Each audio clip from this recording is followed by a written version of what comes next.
Hey guys, मेरा नाम आनंद है और आप देख रहे हैं कोडेटा।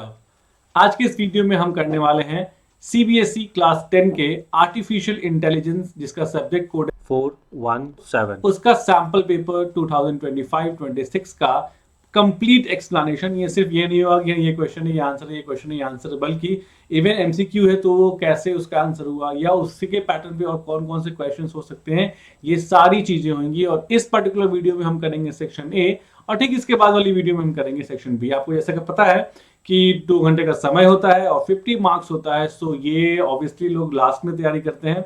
सो आपको बहुत इंपॉर्टेंट है सैंपल पेपर करके जाना, पीवाईक्यू करके जाना, क्योंकि तभी आपको पता चलता है कि क्वेश्चंस किस पैटर्न पे पूछे जाएंगे। तो चलिए स्टार्ट करते हैं।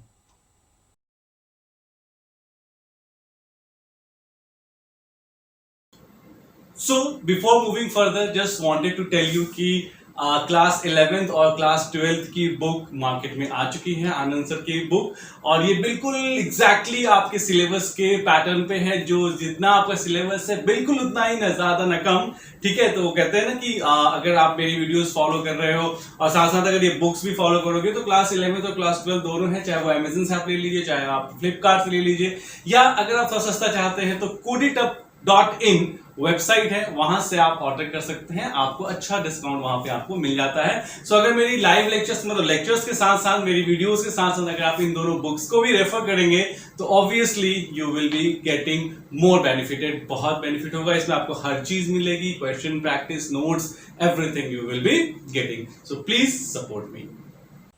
तो आपको पता है कि आपके पूरे एग्जाम पेपर में 2 सेक्शंस होंगे। जो पहला सेक्शन होगा वो होगा सेक्शन ए और जो दूसरा सेक्शन होगा वो होगा क्या, section B. Right, section A जो होगा वो टोटल 24 मार्क्स का होगा और सेक्शन बी जो होगा वो 26 मार्क्स का होगा। राइट, और दोनों मिलकर कितने मार्क्स बना लेंगे, 50 मार्क्स। और 50 मार्क्स तो आपका प्रैक्टिकल है। ये 24 मार्क्स पूरा का पूरा जो होता है वो एमसीक्यू बेस्ड होता है और ये 26 मार्क्स जो होता है वो क्या होता है, सब्जेक्टिव होता है। इसका मतलब ये है कि अगर आपने सिर्फ जो है वो ये भी कर लिया, 24 भी कर लिया और 50 उधर आ गया, 74, मतलब लगभग 75% मार्क्स आ जाएंगे। सो सेक्शन ए काफी इंपॉर्टेंट होता है, आसान भी होता है, सेक्शन बी भी होता है आसान, लेकिन इस पर्टिकुलर वीडियो में हम सिर्फ सेक्शन ए को देख रहे हैं। तो चलिए देखते हैं।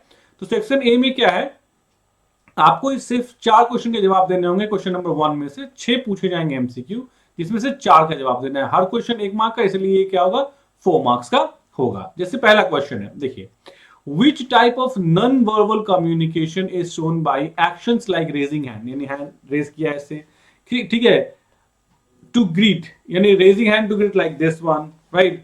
और pointing a finger at someone like I'm pointing you। तो इसमें से कौन सा होता है, क्या फेशियल एक्सप्रेशन है, क्या वो पोस्चर है, क्या वो गेस्चर है, क्या वो आई कॉन्टेक्ट है? तो ऑब्वियसली वो जो होता है वो क्या होता है, दैट इज व्हाट गेस्चर। वो क्या होता है, गेस्चर होता है। हमने जब किसी दूसरे को दिखाने के लिए कुछ किया, that is called as what, gesture. Right, तो the answer is what, gesture. Facial expression तो सिर्फ फेस से रिलेटेड होता है।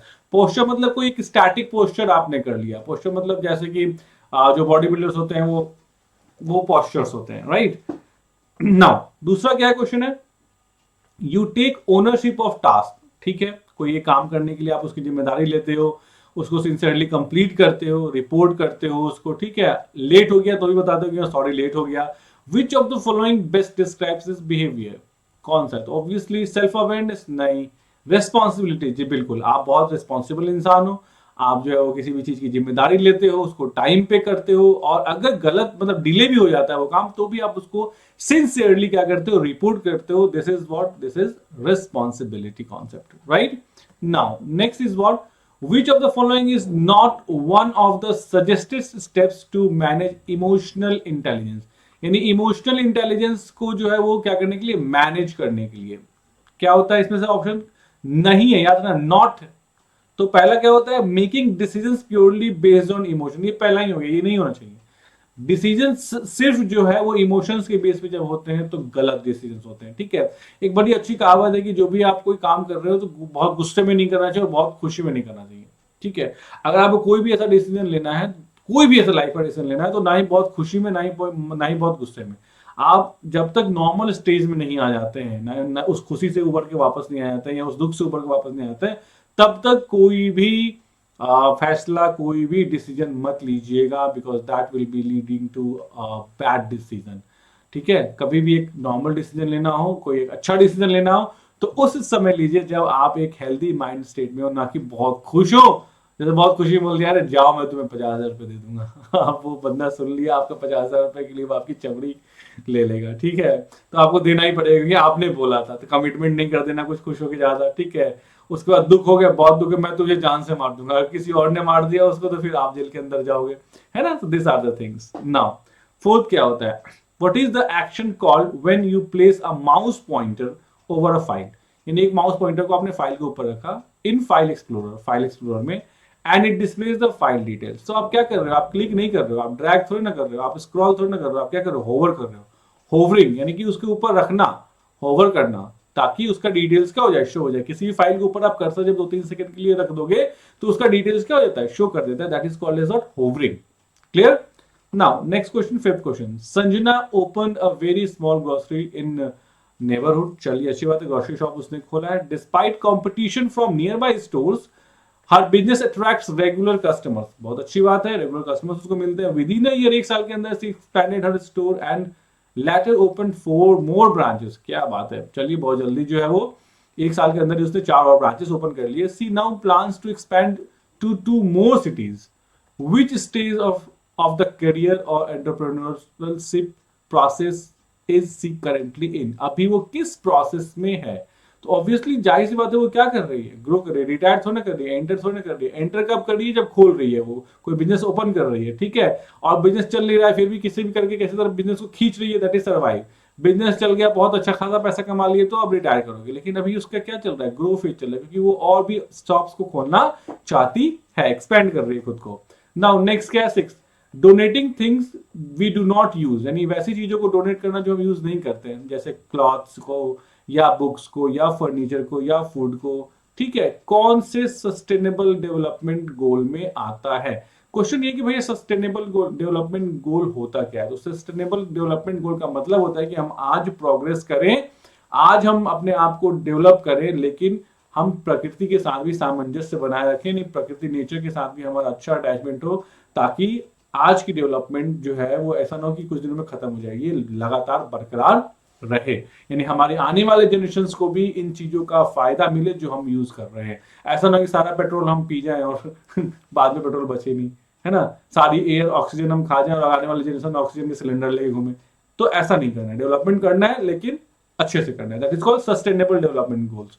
और ये यूएन का प्रोजेक्ट है, यूनाइटेड नेशंस का। तो देखो ये सब याद कर लेना कि सस्टेनेबल डेवलपमेंट गोल 12 ये कहता है, 3 ये कहता है, 1 ये कहता है, 4 ये कहता है। तो बेसिकली क्या है, देखो यहाँ तो क्लियर ही है कि भैया मुझे क्लॉथ जरूरत थी, मैंने खरीदा, उसके बाद क्या कर दिया, मैंने नहीं जरूरत है, मैंने किसी को दे दिया।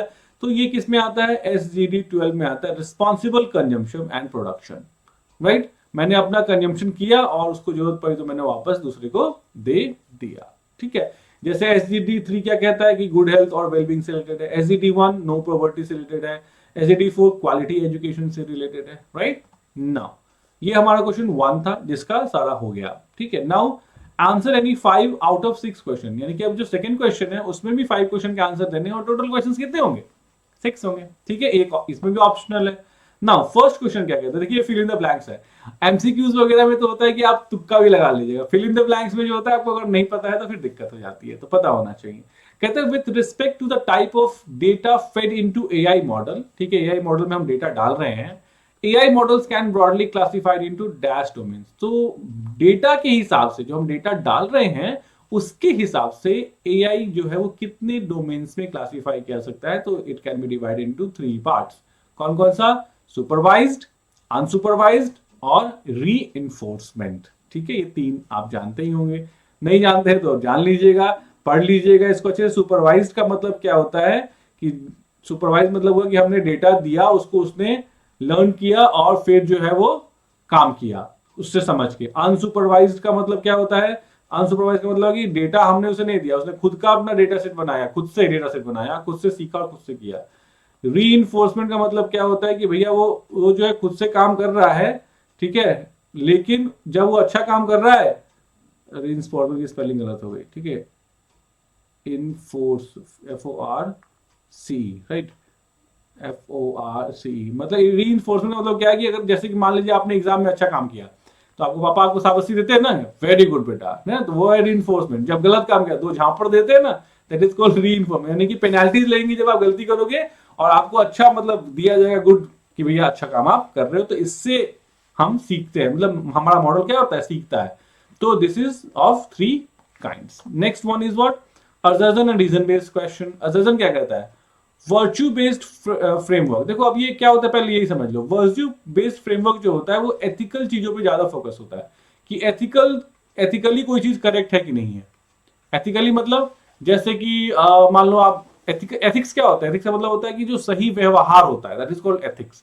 यानी कि अगर मैं एग्जाम दे रहा हूं तो मैं चीटिंग कर रहा हूं, है ना, तो वो एथिकल नहीं है, दैट इज नॉट एथिकल, जो आप करते हैं, है ना, राइट। बहुत लोग नहीं भी करते हैं, ऐसा कोई बात नहीं है। तो वर्च्यू बेस्ड फ्रेमवर्क जो होता है वो एथिकल होता है। तो कहता है कि focuses on character and intentions, बिल्कुल सही बात है, मेरा क्या कैरेक्टर है, मेरा क्या इंटेंशन है, इस पे फोकस करता है, ठीक है, ऑफ इंडिविजुअल्स, ये बिल्कुल सही बात है, तो असर्जन तो करेक्ट हो गया। रीजन क्या कहता है, रीजन कहता है कि virtue based framework evaluates whether action align with principle, सिद्धांत जैसे ऑनेस्टी, दोनों सही है, ठीक है। तो both A and R are correct and R is the correct explanation of A, दोनों चीजें क्या है, बिल्कुल करेक्ट है। नेक्स्ट क्या कहता है, third question, a teacher uses a rule based program, यानी टीचर क्या कहता है, रूल बेस्ड प्रोग्राम जो है होता है यूज करता है। रूल बेस्ड का मतलब क्या हुआ, रूल दे दिया है, उसी रूल पे वो वर्क करेगा, उस रूल से आगे पीछे वर्क नहीं करेगा। This program was trained to look for specific keywords and phrases to assign grades, ठीक है, ठीक है, असाइन ग्रेड उसको असाइन करना था based on some keywords and based on some phrases. However, लेकिन when students start using new words, अब student ने कोई नया वर्ड यूज कर दिया या न्यू एक्सप्रेशंस को यूज कर दिया जो कि उस ट्रेनिंग डेटा सेट में नहीं थे, the program gives incorrect grade obviously.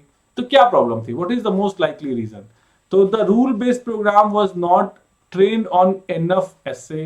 The rule-based approach is static and cannot adopt new words or expressions. The students wrote essay that were too long. ये तो मतलब ही नहीं बनता है. The program was not tested properly. और बिना test के लिए तो आगे कोई चीज पढ़ ही नहीं सकता। देखो इसमें क्या है कि सबसे इंपॉर्टेंट चीज जो इसमें ये है कि ऐसे देख के हम ट्रेन थोड़ा ना करते हैं, हमको क्या देना था, हमने कीवर्ड दिया था और फ्रेजेस दिए थे, हम ऐसे कभी नहीं देते हैं, तो ये भी नहीं है। तो आंसर तो यही होगा, तो पता चल गया आपको कि आंसर भी होगा, लेकिन व्हाई, क्योंकि जो कीवर्ड्स आपने दे दी ना वो फिक्स दे दिए कि 10 कीवर्ड दे दिए, ठीक है, कि इस एसे में जो है मान लो हमको लिखना था इंडिया के बारे में, ठीक है, हमें इंडिया के बारे में एक एसे लिखना था, तो it is a big country, तो बिग इज अ कीवर्ड, ठीक है, इट इज वेरी वर्साटाइल, ठीक है, ये एक कीवर्ड हो गया। मेनी लैंग्वेजेस, बहुत सारे लैंग्वेजेस बोले जाते हैं, ठीक है, हमारी आर्मी जो है वो क्या है, 3rd बिगेस्ट आर्मी है, यानी आर्मी के बारे में किसी ने लिखा है, ठीक है, हमारे को जो है कल्टीवेशन के बारे में किसी ने लिखा है, तो मैंने ऐसे करके कुछ उसको क्या दे दिए, कीवर्ड्स दे दिए, 1 2 3 4 5। अब क्या होगा ना, इसी पांचों कीवर्ड को अगर आपने अपने एसे में यूज किया है ना, तभी आपकी मार्किंग अच्छी होगी। अगर ये पांचों को छोड़ दिया है आपने तो वो मार्किंग कर ही नहीं पाएगा। That is called rule based, और यही रूल बेस्ड की क्या होती है, परेशानी होती है, ठीक है बच्चा। नाउ लेट्स मूव फर्दर, आगे बढ़ते हैं। 4th question, dash is an integral part of model development process that helps to find the best model. Obviously evaluation, किसी भी चीज को हम सबसे पहले क्या करते हैं बेटा, इवैल्यूएट तो करते हैं, सबसे पहले नहीं, सबसे लास्ट में। इवैल्यूएशन क्या होता है, व्हाट इज इवैल्यूएशन, इवैल्यूएशन ये है कि आपने सबसे लास्ट में क्या किया, इवैल्यूएट किया। क्या इवैल्यूएट किया कि भैया वो जो मॉडल हमने बनाया है वो सही से काम कर रहा है या नहीं कर रहा है। अगर सही से काम कर रहा है इट्स वेल एंड गुड, अगर नहीं कर रहा है इसका मतलब क्या हुआ, ऑब्वियसली इसका मतलब ये है कि आप जो है वो आपका मॉडल प्रॉपर नहीं है, and you need to work more on that model, ठीक है। नाउ नेक्स्ट 5th क्वेश्चन देखते हैं। What is 5th question, dash is mainly focused on enhancing raw input images, यानी हमें रॉ इनपुट इमेजेस, जब भी हम इनपुट इमेज करते हैं, किसको इनपुट करते हैं, इमेज को, तो जब हम इमेज को इनपुट करने की बात कर रहे हैं तो हम क्या करते हैं भैया, ऑब्वियसली हम विजन पे काम करते हैं, या हम इमेज प्रोटेक्शन प्रोसेसिंग में काम करते हैं, या हम ऑब्जेक्ट डिटेक्शन पे क्या करते हैं, काम करते हैं। नाउ द थिंग इज कि भैया ये है क्या, ये मशीन लर्निंग आर्टिफिशियल इंटेलिजेंस में भी कर सकते हैं, लेकिन ये तीनों बिल्कुल एक जैसे दिख रहे हैं कि भैया इमेज प्रोसेसिंग के लिए, तो अब क्वेश्चन इसको ध्यान से पढ़ना पड़ेगा कि dash is focused on enhance करने के लिए रॉ इनपुट इमेजेस और preparing them for other tasks such as rescaling, correcting brightness or changing tones. It is a subset of dash.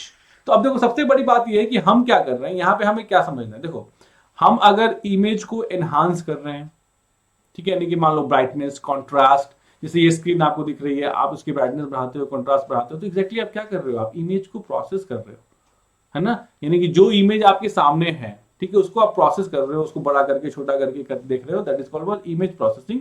और ये जो होता है वो किसका सबसेट होता है, तो it is a subset of what, computer vision. So C is the right answer.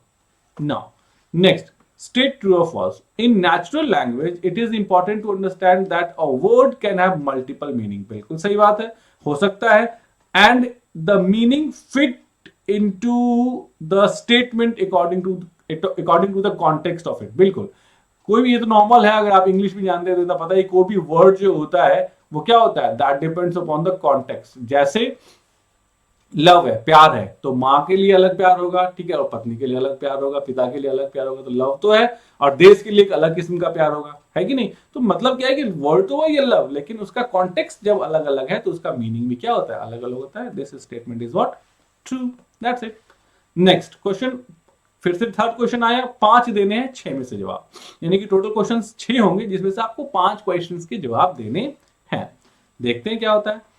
A self-driving car fails to detect pedestrians, यानी कि पेडेस्ट्रियन को वो डिटेक्ट करने में फेल हो जाता है एट नाइट, रात में, रिजल्टिंग इन नियर एक्सीडेंट, तो एक्सीडेंट होते होते बचता है। Which domain of AI technology should be enhanced, तो AI टेक्नोलॉजी के किस डोमेन को एनहांस करना चाहिए सेफ्टी को इंप्रूव करने के लिए, natural language processing, statistical data, recommendation systems, या कंप्यूटर विजन। ऑब्वियसली वो देख नहीं पाया ना सही से, फेल्ड टू डिटेक्ट पेडेस्ट्रियन, तो पेडेस्ट्रियन देख रहा है ना, कैमरे के जरिए क्या कर रहा है, वो पेडेस्ट्रियन को देख रहा है, इंसानों को देख रहा है, तो ऑब्वियसली जो कैमरे से रिलेटेड चीजें होती है वो सब किसमें आती हैं, कंप्यूटर विजन में आती है। नेक्स्ट है, in the given fruit data set, अच्छा ये फ्रूट डेटा सेट है, देखो ये ना फ्रूट है, फ्रूट का कलर है, फ्रूट का प्राइस है, यानी fruit name, fruit colour, fruit price, ठीक है। What do we call fruit, हम फ्रूट को क्या कहते हैं, कलर को हम क्या कहेंगे, या प्राइस को हम क्या कहेंगे। देखो जब भी किसी डेटा सेट की बात होती है ना बेटा, जब भी किसी डेटा सेट की बात होती है तो जो हेडिंग्स होते हैं वो क्या होते हैं, उसके फीचर्स होते हैं। जैसे फ्रूट का नेम, ये फीचर्स हैं इसके, फ्रूट का कलर क्या है इसका, ये फीचर है, फ्रूट का प्राइस ये क्या है इसका फीचर है। इन कंप्यूटर टेक्नोलॉजी, आर्टिफिशियल इंटेलिजेंस में हम इसको क्या बोलते हैं, फीचर बोलते हैं, जबकि इसी को हम लोग डेटाबेस में अगर आएगा, कभी डेटाबेस में से कोई पूछे तो इसमें हम क्या उसको बोलते हैं, उस समय उसको हम लोग फील्ड बोलते हैं, we tell it as what, field, ठीक है। Now let's move further, next question is what, question number 3। हाँ, in a spam email detection system out of 1000 mails received 300 are spam, यानी कि 1000 मेल आई, 300 स्पैम है। The system correctly identifies 240 spam email as spam, but it also marks 60 legitimate emails as spam, यानी कि ठीक है, देखो टोटल ईमेल्स की संख्या कितनी है, 1000।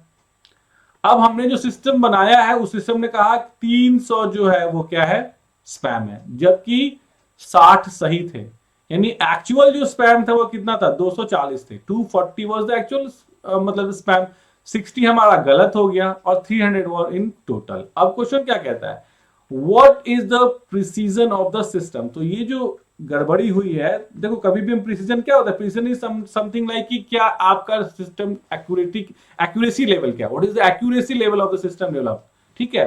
तो कुछ नहीं स्टेप्स में देखिए कर लेते हैं, हालांकि सभी एक ही स्टेप में, स्टेप लिखने की जरूरत नहीं थी। देखिए ट्रू पॉजिटिव्स का मतलब क्या होता है कि कितने सही हुए हैं, ये सॉल्यूशन है इसका, दिस इज सॉल्यूशन, सिर्फ आंसर बताना नहीं है, सॉल्यूशन भी जानना है कैसे। सबसे पहले आपको ये देखना है कितने सही हुए हैं, तो ट्रू, उसको कहते हैं true positives, that is what 240, right, 240 correctly identified spam. Now एक होता है फॉल्स पॉजिटिव, ध्यान से देखिएगा बच्चा, ये सब समझिए, ये सब समझने वाली चीजें बहुत ज्यादा, क्योंकि ऐसा ही क्वेश्चन आएगा बस नंबर्स चेंज हो जाएंगे। ट्रू पॉजिटिव का मतलब क्या होता है, ट्रू पॉजिटिव का मतलब होता है कितना सही सही पता लगाया उसने। फॉल्स पॉजिटिव का मतलब क्या होता है कि पता लगाया लेकिन गलत हो गया, पता लगाया लेकिन गलत हो गया। Now legitimate emails wrongly marked as spam, यही है, मतलब 240 सही हो गए, 60 सही थे, गलत हो गए। तो फॉर्मूला प्रिसीजन के लिए क्या होता है, true positives upon true positives plus false positives. तो ट्रू पॉजिटिव निकाल लिया, ये टीपी निकाल लिया ना, और ये फॉल्स पॉजिटिव निकाल लिया ना, इस फॉर्मूला को पुट कर दीजिए ना, टीपी, तो TP is what 240, now upon TP plus FT, तो टीपी कितना है 240 और प्लस एफपी कितना है 60, तो 240 प्लस 60 इज व्हाट 300, जीरो से जीरो गया। ठीक है, जब इसको करोगे आगे 3 10 जा 30, 3 8 जा 24, ठीक है, 2 5 जा 10, 2 4 जा 8, दिस बिकम्स 4/5, और जब आप इसको डिवाइड करोगे तो 0.058 जा 40, this is was 0.8, so 0.8 या 0.80, so what is the answer, this one। तो ये फॉर्मूला आपको याद होना चाहिए, precision equal to true positives upon true positives plus false positives. ठीक है, सॉल्यूशन मैथमेटिक्स आ गया। Now next assertion and reason based question है। ठीक है, देखते हैं। In machine learning a model with lower error is considered to perform better on a given data set. बिल्कुल सही बात है, ऑब्वियसली जाहिर बात है, मॉडल विथ लोअर एरर, जब कोई एक मॉडल गलत कम एरर दे रहा है, लोअर एरर मतलब कम एरर दे रहा है, तो ऑब्वियसली बेटर परफॉर्म करेगा। Now error helps us evaluate how accurately a model can perform both training and unseen data, which is why it is used to select the best performing model. देखो समझो इस चीज को, ये क्या है, पहला एजर्शन क्या कहता है, एजर्शन ये कहता है कि मशीन लर्निंग में अगर एरर रेट कम है, लोअर एरर रेट है, तो अच्छा परफॉर्म करेगा। ये बिल्कुल सही बात है। रीजन क्या कहता है, एरर किस लिए हेल्प करता है, तो इवैल्यूएट करने के लिए ना, कि क्या कितना एक्यूरेट हमारा मॉडल है, इतना ही तक पढ़ाई कुछ पढ़ने की जरूरत नहीं है। तो ऑब्वियसली ये भी सही है और ये भी सही है, तो यही होगा कि both A and R correct and R is the correct explanation, क्योंकि इसी को लोअर एरर रेट को ये तो एक्सप्लेन कर रहा है कि एरर किस लिए हमें हेल्प करता है। A is the right answer. Next question क्या कहता है, identify the application of computer vision from the given picture. अब जो कंप्यूटर विजन में जो है वो कौन से एप्लीकेशन में ये आता है, फेशियल रिकॉग्निशन। क्या ये हम इससे फेस रिकॉग्नाइज कर रहे हैं, नहीं। फेशियल रिकॉग्निशन के लिए हम क्या करते हैं, फेस को यूज करते हैं, डेप्थ को, हाइट को, ठीक है, पिक्सल्स को मेजर करते हैं। सीवी रिटेलिंग नहीं, मेडिकल इमेजिंग नहीं, तो क्या बचता है, face filters, right. Now next question, count and right the number of tokens in a sentence. इस सेंटेंस में नंबर ऑफ टोकन्स को काउंट करना है। Number of tokens means anything, any individual unit इसमें जो है। तो वर्ड्स है, तो वर्ड्स तो नॉर्मली काउंट कर लेना, full stop, comma, single quote, double quote, सब कुछ, डॉलर का साइन, मतलब एक एक चीज, 1 2 3 4 5 6 7 8 9 10 11 12 13 14 15 16 17 18 19 कॉमा 20, कॉमा को भी काउंट करेंगे, 21 22 23 24 25 26 27 28 29 30 31 फुल स्टॉप 32। तो टोटल कितने टोकन है इसमें, 32, राइट। नाउ क्वेश्चन 4 आ गया। अब इसमें भी 5 क्वेश्चन के जवाब देने हैं, 6 में से देते हैं। ठीक है, आगे बढ़ते हैं। What do framework provide in the context of problem solving, यानी कि प्रॉब्लम सॉल्विंग में फ्रेमवर्क क्या होता है। देखो फ्रेमवर्क एक ऐसा टर्म है ना जो हमको स्टेप बाय स्टेप किसी भी काम को करने की परमिशन देता है, या सहूलियत या फैसिलिटेट करता है हमें कि हम किसी भी काम को स्टेप बाय स्टेप कर पाए। तो जब मैंने इतना बता दिया तो आंसर ही सीधे हो गया। ठीक है, that is what, A is the right answer. Now statement 1 क्या कहता है, अच्छा ये भी assertion and reason based question है। स्टेटमेंट 1 क्या कहता है, the testing data set is a collection of examples given to model to analyse and learn. Testing data से एनालाइज एंड लर्न कैसे करोगे यार, टेस्टिंग डेटा तो टेस्ट करने के लिए होता है, एनालाइज डेटा करने के लिए क्या होता है, ट्रेनिंग डेटा होता है। डेटा को अगर हम कुछ एनालाइज, सिस्टम को अगर हम कुछ एनालाइज करने के लिए दे रहे हैं तो that is called as what, training data. तो ये गलत हो गया, तो फॉल्स हो गया। दूसरा देखते हैं, the training data set is used to test.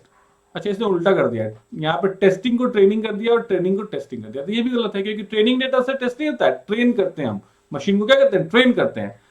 तो second is the right option. Both statement 1 and statement 2 are incorrect, दोनों के दोनों स्टेटमेंट्स क्या है, इनकरेक्ट है। Okay, now this one, a company is using a simple AI model to screen job applications. ठीक है, job application आ रहे हैं उस जॉब एप्लीकेशन को स्क्रीनिंग करने के लिए कि कौन हम बुलाएं किसको नहीं बुलाएं। ठीक है, उसके लिए क्या कर रहे हैं, an entry level data analyst position. The model considers 4 की एट्रीब्यूट। 4 की एट्रीब्यूट है, कौन कौन से, ये कौन कौन से 4 की एट्रीब्यूट है। देखिए पहला जो की एट्रीब्यूट है वो क्या है कि has a degree in data science, अगर है तो उसको 0.6 नंबर मिलेंगे, अगर है तो 1 और 0.6 मिलेंगे। प्रायर वर्क इंटर्नशिप एक्सपीरियंस है तो 0.4 मिलेंगे, प्रोफिशिएंसी इन पाइथन है तो 0.5 मिलेंगे, स्ट्रॉन्ग कम्युनिकेशन स्किल्स है तो 0.3 मिलेंगे। और ये जो होता है एक बेस वैल्यू होता है, बायस वैल्यू। ये क्या होता है? Bias value, not base value, bias value होता है। बायस वैल्यू जो है वो कितना है? 0.3 एक बायस वैल्यू है। ये हमेशा लास्ट में ऐड हो जाता है। बायस वैल्यू का मतलब क्या हो? सिर्फ आप जो है लास्ट में उसको ऐड ऑन कर दोगे, जो फाइनल रिजल्ट आएगा उसमें ऐड ऑन जाएगा। नाउ अब इसके बेस पे मान लो ये है, इसके बेस पे हमें एनालाइज करना है कि इस इमेज के हिसाब से क्या वेट होगा। ठीक है, what is the value of y. अगर कह रहा है फॉर्मूला, ये देखो फॉर्मूला क्या, फॉर्मूला भी इसने दे दिया आपको कि फॉर्मूला ये है y equal to W1 x1 W2 x2 W3 x3 W4 x4 और 1 इंटू बी। तो ये W क्या है और X क्या है, what is W and what is X। देखो यहां समझो, W जो होता है, जो W की वैल्यू की हम बात कर रहे हैं वो क्या है हमारा? तो वो है हमारा ये वेट 0 1 0 1 1। तो 1 वाली वैल्यूज जब है, इसका मतलब उसके पास एक डिग्री है डेटा साइंस में। 0 मतलब उसके पास एक वैल्यू नहीं, मतलब प्रायर एक्सपीरियंस नहीं है इंटर्नशिप की। 1 मतलब हाँ उसकी प्रोफिशिएंसी है पाइथन में, और 1 मींस हाँ उसका स्ट्रॉन्ग कम्युनिकेशन है। तो जब हम ये वैल्यू हमको दिया हुआ है, फॉर्मूला ऑलरेडी दिया है, तो क्या दिक्कत है? तो W कितना है? देखो W इज 0.6 इंटू 1। तो देखो वेटेज कितना है, ध्यान देखो, वेटेज कितना है? तो 0.6। और इसका जो है वो क्या ये है या नहीं है, मतलब इट इज एप्लीकेबल और not? Yes it is applicable, तो 1 से मल्टीप्लाई करो। 0.4 इंटू क्या हो जाएगा? 0 हो जाएगा। 0.5 इंटू क्या हो जाएगा? 1 हो जाएगा। और 0.3 इंटू क्या हो जाएगा? 1 हो जाएगा। तो देखो यही सारा चीज तो लिखा हुआ है कि इस पहले 0.6 को उठाए 1 से मल्टीप्लाई किए क्योंकि वो एप्लीकेबल है। 0.4 को उठाए लेकिन 0 से मल्टीप्लाई किए, क्यों? क्योंकि उसको वो एप्लीकेबल नहीं है, प्रायर इंटर्नशिप एक्सपीरियंस नहीं है। वैसे 0.5 को उठाया और 1 से मल्टीप्लाई किया क्योंकि वो प्रोफिशिएंसी इन पाइथन है उसके पास, और 0.3 को उठाया और 1 से मल्टीप्लाई किया क्योंकि स्ट्रॉन्ग कम्युनिकेशन स्किल्स है उसके पास। और ये 0.3 जो होता है that is what? Bias value, वो हमने इसको ऐड ऑन किया। सबको जब सॉल्व करोगे, मल्टीप्लाई वगैरह करोगे, तो y की वैल्यू जो निकल के आएगी क्या आएगी? 1.7 आएगी। So here C will be the right answer. तो सिंपल है, क्या करना था आपको? कुछ नहीं करना था इसमें, इसको मल्टीप्लाई करना था, इसको मल्टीप्लाई करना था, हर वैल्यू को आपस में मल्टीप्लाई करना था, और जो भी वैल्यू है उसमें लास्ट में ये प्लस कर देना था बायस वैल्यू को। That was answer, right. Now let's move further, आगे बढ़ते हैं।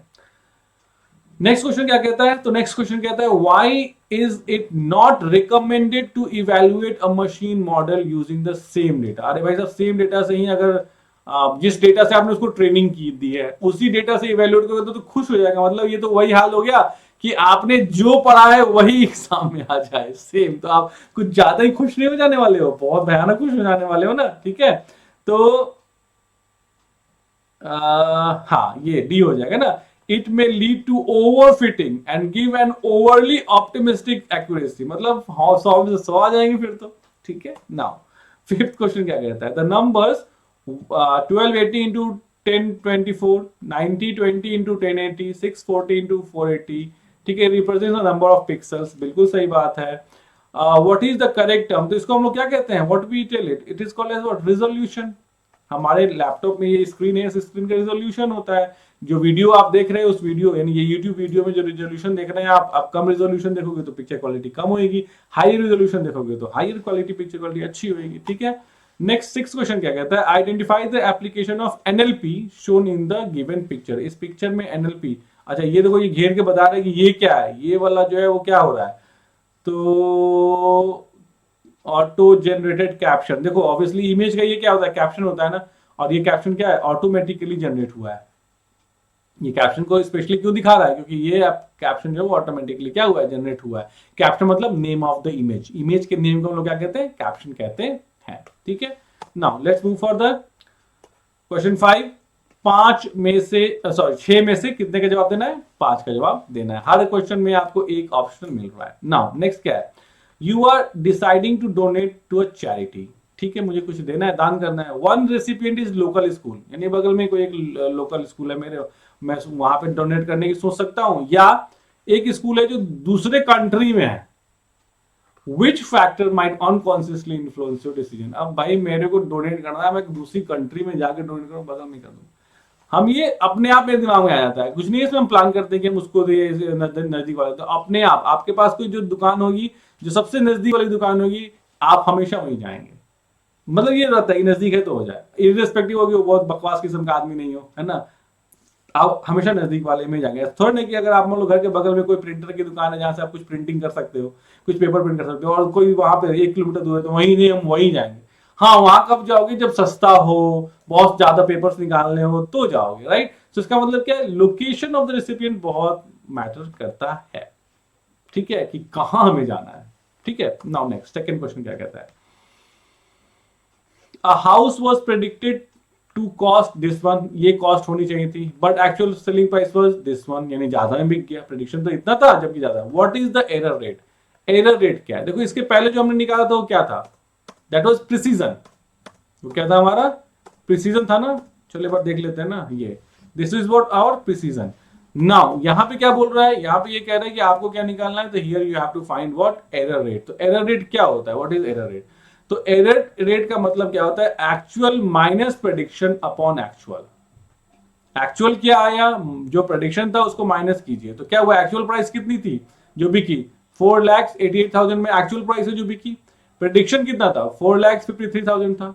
तो ऑब्वियसली जो एब्सोल्यूट एरर निकल के आया वो इतने रुपए का एरर निकल के आया, जो दोनों को माइनस करने से आया। अब फॉर्मूला पुट कर दीजिए ना, एक्चुअल माइनस प्रेडिक्टेड, तो actual minus predicted is this one 35,000, यहां पे लिख दिया, डिवाइड बाई, तो ठीक है डिवाइड बाई क्या हो जाएगा एक्चुअल, तो एक्चुअल कितना है 4, ये 88 सिर्फ हो गया है, एक्चुअल क्या होगा 488 होगा, ठीक है, यहाँ क्या होगा 488 होगा, 488।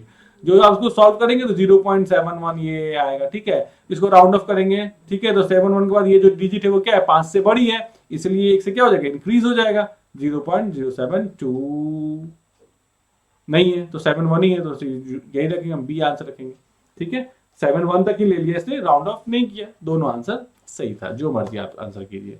Now, the term that refers to the process of identifying and locating real world objects like faces, bicycles, buildings, images, videos, and is used in applications such as image retrieval and automated vehicle parking system is dash.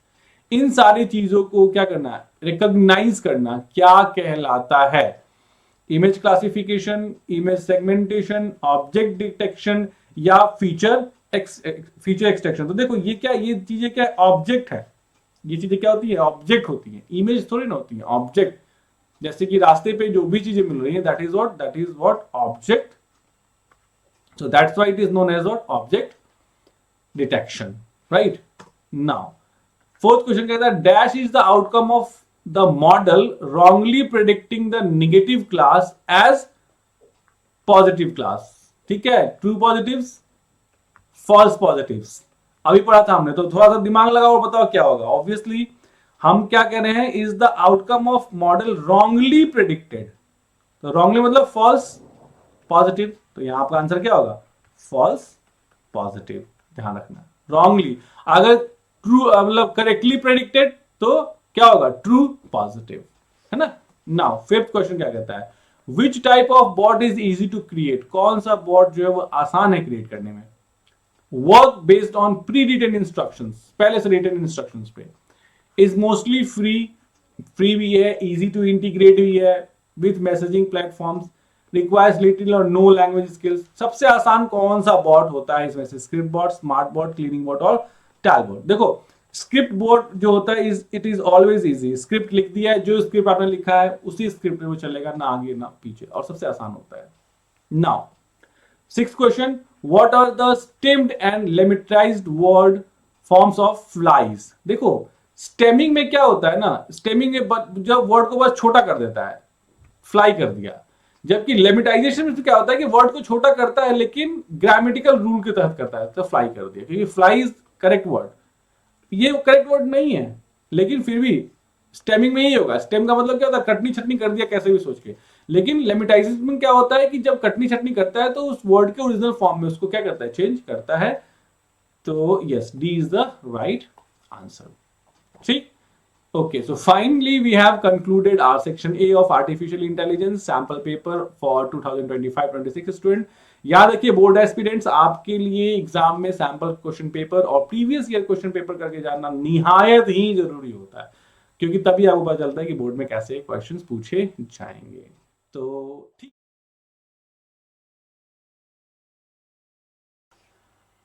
तो हमारे artificial intelligence class 10 के बच्चों, sample paper 2025-26 है, ये section B हम करने वाले हैं। और ये जो होता है वो क्या होता है, सब्जेक्टिव टाइप क्वेश्चंस होते हैं, यानी कि आपको लिख के जवाब देना होता है। ठीक, इसके पहले हमने ऑब्जेक्टिव टाइप क्वेश्चंस की सारी सीरीज कर ली है। नाउ इसमें क्या है, सबसे पहला जो सेक्शन आता है उसमें कहता है कि answer any 3 out of given 5, यानी 5 क्वेश्चन में सिर्फ किसी 3 क्वेश्चन का जवाब आपको देना है। इसलिए 2 marks of 2 questions of 3 marks, so that means full marks कितने मिलेंगे इसमें, आपको 6 मार्क्स मिलेंगे। और आपको 20 to 30 वर्ड्स पे क्या कर देना है, आंसर को दे देना है। चलिए स्टार्ट करते हैं। क्वेश्चन क्या कहता है, व्हाट इज अ प्रोनाउन। अब इससे आसान क्वेश्चन तो खैर शायद आ ही नहीं सकता 11th में। नाउन प्रोनाउन अगर पूछे तो इससे अच्छी चीज क्या हो सकती है। तो नाउन क्या होता है, जैसे रिया क्या एक नाम है, ठीक है, और यहाँ पे जो सी है वो क्या है, एक प्रोनाउन है, यानी कि जो नाउन के बदले वर्ड को यूज करते हैं, नाउन को डिनोट करने के लिए ही जो वर्ड हम यूज करते हैं, that word is called as what, that word is called as pronoun. तो वही लिखा हुआ है यहाँ कि a pronoun is a word, यानी प्रोनाउन एक ऐसा वर्ड है that is used in place of noun, जो नाउन के बदले यूज किया जाता है। It helps to avoid repeating the name. अब बार बार मैं हर बार रिया रिया रिया लिखूं तो भी दिक्कत हो जाएगी ना, ठीक है।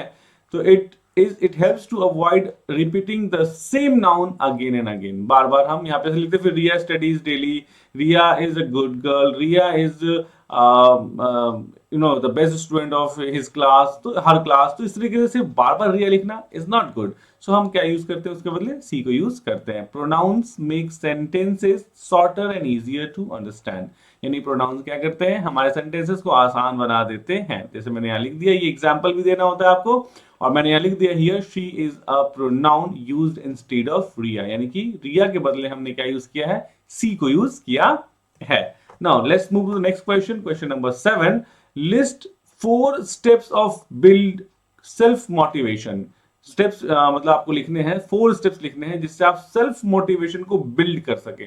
तो देखो क्या होता है, सेल्फ मोटिवेशन क्या होता है कि मुझे खुद से मोटिवेट होना है, ये नहीं कोई एक्सटर्नल आके मुझे मोटिवेट करे। सेल्फ मतलब खुद से, जैसे मुझे खुद से लगना चाहिए कि मुझे क्लास 10 के आर्टिफिशियल इंटेलिजेंस के बच्चों का वीडियो बनाना चाहिए। तो मैं खुद को माइंड को कैसे प्रिपेयर करूंगा इस चीज के लिए कि ठीक है क्लास 10 के बच्चे हैं, आर्टिफिशियल इंटेलिजेंस पढ़ते हैं, मुझे इनको पढ़ाना है, या मुझे जो है हर रोज जो है वो 1 वीडियो या 2 वीडियो या हर वीक में 5 वीडियोस जो है वो बनानी है, सो दैट यूट्यूब चैनल पे मैं अपने डाल सकूं, ठीक है। तो ये जो हमारा सोच है ये होता है सेल्फ मोटिवेशन, हम खुद को मोटिवेट करते हैं। तो क्या होता है, self motivation means pushing ourself, खुद को हम पुश कर रहे हैं टू डू आवर वर्क। यहाँ पे क्या हो जाएगा, टू डू आवर वर्क, यानी कि हम खुद को पुश कर रहे हैं अपना काम करने के लिए, विदाउट एनीवन फोर्सिंग अस। ऐसा नहीं कि कोई जो है वो जबरदस्ती आपको फोर्स कर रहा है। जैसे भी बोर्ड एग्जाम होने वाले हैं, आपको अभी कोई फोर्स नहीं करेगा कि आप खुद से पढ़ो, आपके दिमाग में खुद ही आएगा, अरे नहीं मेरे को पढ़ना, मैंने ये नहीं पढ़ा, मैंने ये नहीं पढ़ा, मैंने ये नहीं पढ़ा, लाइक दैट, ठीक है। तो 4 steps to build self motivation are, पहला, set clear and realistic goals, यानी कि आप अपने लिए क्लियर गोल रखिए। जैसे कि आप भी आर्टिफिशियल इंटेलिजेंस आपने पूरे साल नहीं पढ़ा है, ठीक है, अब आपका गोल क्या होना चाहिए कि हम सारे के सारे इंपॉर्टेंट क्वेश्चंस जरूर कर लेंगे, कि पूरा सिलेबस पढ़ना तो मतलब पॉसिबल नहीं है, तो सारे के सारे इंपॉर्टेंट क्वेश्चंस मैं पढ़ लूंगा, ठीक है। प्लस जो मैं है एसक्यूपी और पीवाईक्यू कम से कम पिछले 5 सालों का अगर मिल जाए तो जरूर कर लूंगा, या जितने भी सालों का मिल जाए तो जरूर कर लूंगा।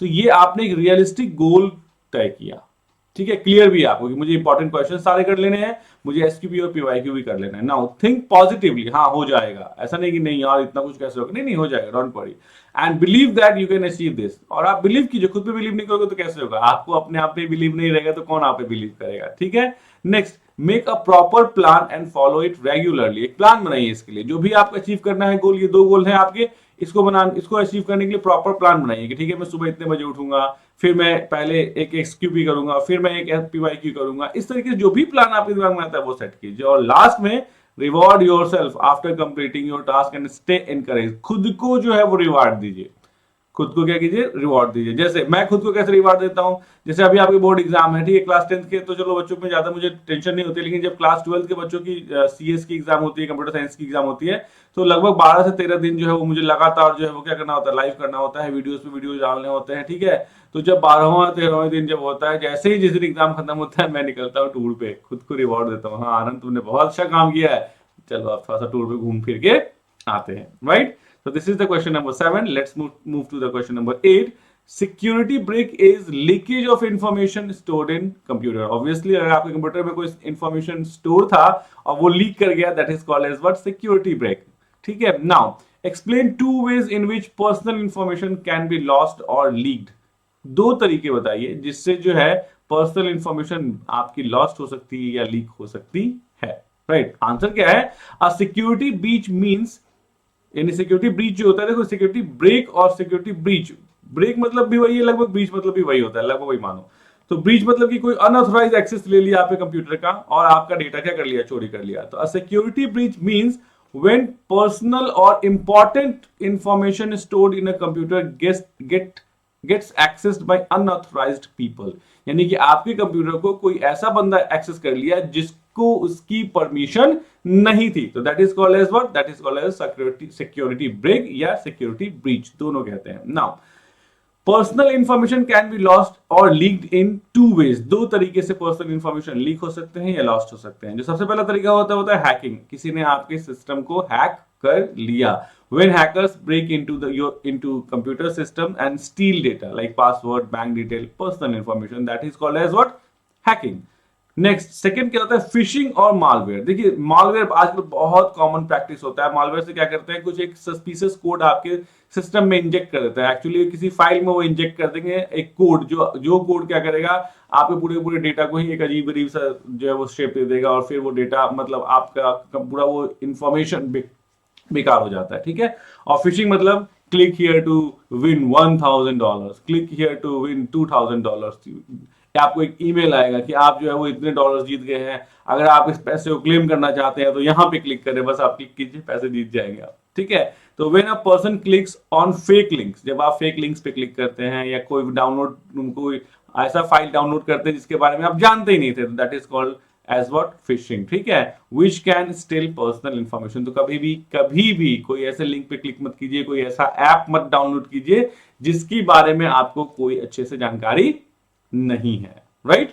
नाउ क्वेश्चन नंबर 9 क्या कहता है, देखो तो ये सब चीजें ऐसी जो कॉमन चीजें हैं, इसमें कोई हार्ड एंड फास्ट नहीं, बहुत रॉकेट साइंस नहीं, इसमें बिल्कुल इजी है। अगर आप नहीं भी पढ़े हुए हो तो भी कुछ ना कुछ लिख के आ जाओगे। एक चीज एग्जाम में हमेशा याद रखना, कोई भी क्वेश्चन छोड़ के नहीं आना होता है, जो भी आपको लगता है कि हो सकता है आंसर, उसको लिख दीजिए, ठीक है, you will get some marks जरूर, ठीक है। नाउ कहता है कि Reema runs a small handmade soap business, ठीक है, हैंडमेड सोप का बिजनेस उनका। Every morning she decides what products to make, हर सुबह वो डिसाइड करती है कि भैया क्या प्रोडक्ट बनाना है, हाउ मेनी, कितने सोप बनाने हैं, ठीक है, कहाँ उनको बेचना है। सी ऑल्सो अरेंजेस रॉ मटेरियल, ठीक है भैया साबुन बनाने के लिए जो भी रॉ मटेरियल्स हैं, ठीक है, वो उसको क्या करती है, अरेंज करती है। असाइंस टास्क टू हर स्टाफ, अपने स्टाफ को काम बताती है, भाई तुमको ये करना है, तुमको ये करना है। From the paragraph identify and write two functions of an entrepreneur that are being described. इसमें कौन कौन से, एंटरप्रेन्योर कौन है, रीमा है ना, बिजनेसमैन हो गई एक तरह से ये। तो अब इसने कौन कौन से फंक्शंस इसमें किए हैं, तो देखो सबसे पहला काम उसने जो किया है वो क्या किया, डिसीजन मेकिंग किया। और जरूरी नहीं कि यही आप लिखेंगे, यही ऑर्गेनाइजिंग एंड मैनेजिंग रिसोर्सेस, ये भी जरूरी नहीं यही आप लिखेंगे, लेकिन कॉमन सेंस खुद से देखिए ना। अगर आप एक बिजनेसमैन है तो आपको डिसीजन लेना पड़ेगा, आपको सारा काम करना पड़ेगा, आपको स्टाफ को भी हैंडल करना पड़ेगा, आपको प्रोडक्ट को भी हैंडल करना पड़ेगा, आपको प्रोडक्ट की क्वालिटी को भी हैंडल करना पड़ेगा, आपको रॉ मटेरियल्स को हैंडल करना पड़ेगा, आपको एचआर, फाइनेंस, अपने डिपार्टमेंट का सब कुछ देखना पड़ेगा। एक छोटा सा ही, अगर आप एक छोटा सा दुकान भी चलाते हैं जिसमें 2 लोगों को आपने रख रखा है, तो उसमें भी आपको सारी चीजें करनी पड़ेगी। तो वही सबसे इंपॉर्टेंट क्या होता है, डिसीजन मेकिंग। भैया Reema decides what product to make, कौन से प्रोडक्ट मुझे बनाने हैं, कितने बनाने हैं, कहां उनको सेल करना है, तभी तो ये बिजनेस है। वरना कि पता चले कि बना लिया और पता ही नहीं कहां सेल करना है, देन मुश्किल हो जाएगी ना, ठीक है। Now organising and managing resources, वो जो है वो कहां रॉ मटेरियल्स कहां से मिलेंगे, है ना। सी अरेंजेस रॉ मटेरियल्स और अपने स्टाफ को वर्क भी असाइन करती है। अगर स्टाफ को वर्क असाइन नहीं कीजिएगा तो स्टाफ अपनी मर्जी से घूमते फिरते रहेगा, that will be a loss of what, business, right. और सारे रिसोर्सेज को वो प्रॉपर्ली मैनेज करती है। तो ये भी आप अगर नॉर्मल बिजनेस को समझते हैं तो जवाब दे सकते थे। नाउ क्वेश्चन नंबर 10 क्या था, व्हाट इज ऑर्गेनिक फार्मिंग। देखो ऑर्गेनिक फार्मिंग का मतलब क्या होता है, आजकल बहुत एडवर्टाइजमेंट है ऑर्गेनिक फूड, ऑर्गेनिक वेजिटेबल्स। तो ऑर्गेनिक वेजिटेबल्स का मतलब क्या होता है कि उस वेजिटेबल को जब हमने प्रोड्यूस किया, यानी कि जब उसको हमने उसकी हमने खेती की, तो हमने कोई भी केमिकल फर्टिलाइजर्स को यूज नहीं किया। हार्डली हमने क्या यूज किया, गोबर को यूज किया, ठीक है, काउ डंग को यूज किया, गोबर को यूज किया, उससे ज्यादा कुछ नहीं यूज किया है। तो that is called as what, organic farming. तो आंसर क्या है इसका, organic farming is a method of farming in which natural fertilisers and organic materials are use. यानी नेचुरल फर्टिलाइजर में हमारा क्या होता है, गोबर होता है, वो नेचुरल फर्टिलाइजर होता है, ठीक है, और ऑर्गेनिक मटेरियल्स को यूज किया जाता है इंस्टीड ऑफ केमिकल फर्टिलाइजर्स। यानी केमिकल नहीं केमिकल्स छीट रहे हैं, वो नहीं, खाद वगैरह जो होता है वो नहीं, नथिंग, पेस्टिसाइड्स भी यूज नहीं करते हैं। तो इससे क्या होता है, it avoids harmful chemicals and focuses on eco friendly practices obviously.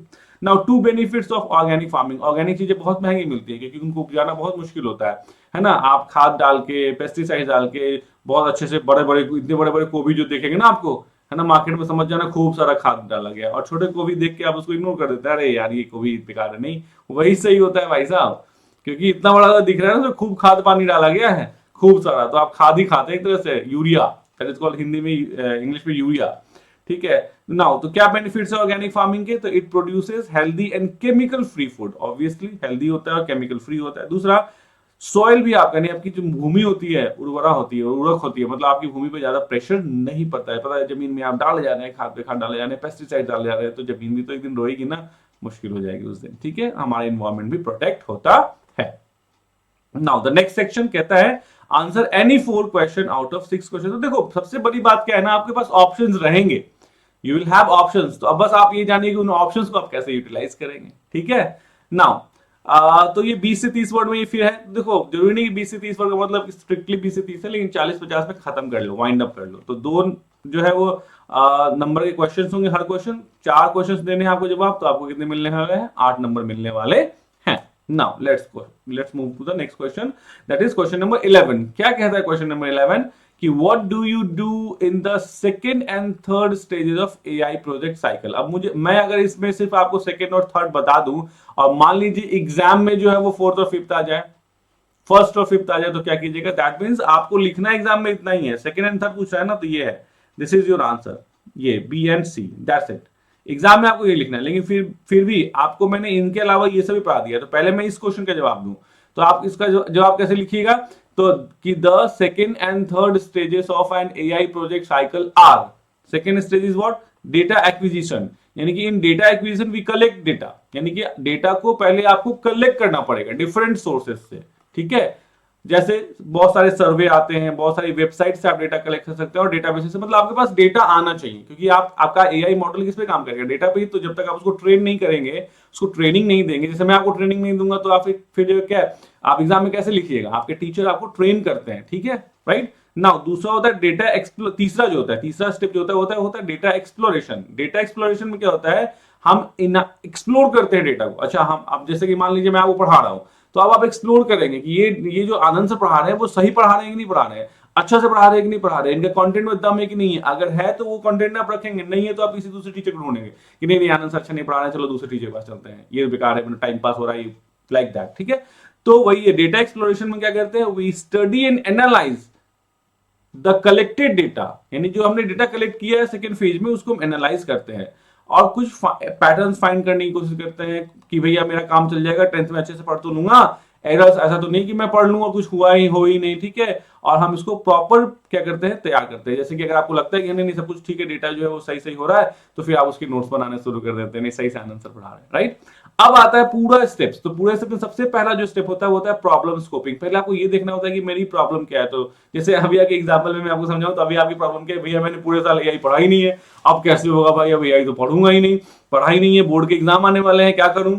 तो ये होता है आपको पहला स्टेप, ठीक है, कि आपको पता है कि मेरे को प्रॉब्लम क्या है, कि मेरे को एआई की तैयारी करनी है, दिस इज माय प्रॉब्लम। अब सॉल्व करना है इसको। सॉल्व करने के लिए आप डेटा एक्विजिशन करोगे, मतलब आप क्या करोगे, आप नोट्स वोट्स ढूंढोगे, कहां से नोट्स मिल जाए। तो नोट्स मिलने के लिए सर के टेलीग्राम चैनल पे चले जाना, क्लास 10 आईटी नाम से ही है, इंफॉर्मेशन टेक्नोलॉजी के नाम से, लेकिन मैं उसको चेंज कर दूंगा IT/AI/ एक और है ना आपका CA कंप्यूटर एप्लीकेशन / एक और है डेटा साइंस, उसका नाम मैं चेंज कर दूंगा। तो इसमें मैं सारे नोट्स डाल दिया करूंगा, जो भी मेरे पास नोट्स अवेलेबल है, और डिस्क्रिप्शन में मेरा लिंक है, वहां से आप उसको ज्वाइन कर लेना, ठीक है। तो डेटा एक्विजिशन, नोट्स मिल जाए, अच्छे वीडियोस मिल जाए, पढ़ाने वाले टीचर मिल जाए, ठीक है। अब डेटा एक्सप्लोरेशन, नोट्स आपको मिल गया, पता चले नोट्स इतने डिफिकल्ट लैंग्वेज में लिखे हुए हैं कि आपको समझ में नहीं आ रहा है, तो आप उनको क्या करोगे, फेंकोगे। जो अच्छे नोट्स होंगे उनको रखोगे और उसको एनालाइज करोगे, हाँ चलो ये चीज पढ़ लिया, ये चीज पढ़ लिया, राइट। नेक्स्ट उसके बाद मॉडलिंग, मॉडलिंग में क्या करते हैं भैया, हाँ हम अपने we build and train AI, तो अब हम उन नोट्स से, उन वीडियोस से अपने दिमाग को क्या करेंगे, ट्रेन करेंगे। यहाँ एआई की बात हो रही है, तो एआई ट्रेन होगा उन डेटा से, और फिर उसके बाद आप एग्जाम जाके दे देंगे और फिर आपको जो रिजल्ट मिलना होगा वो मिल जाएगा। तो इवैल्यूएशन का मतलब क्या होता है, आप जाके टेस्ट देते हैं।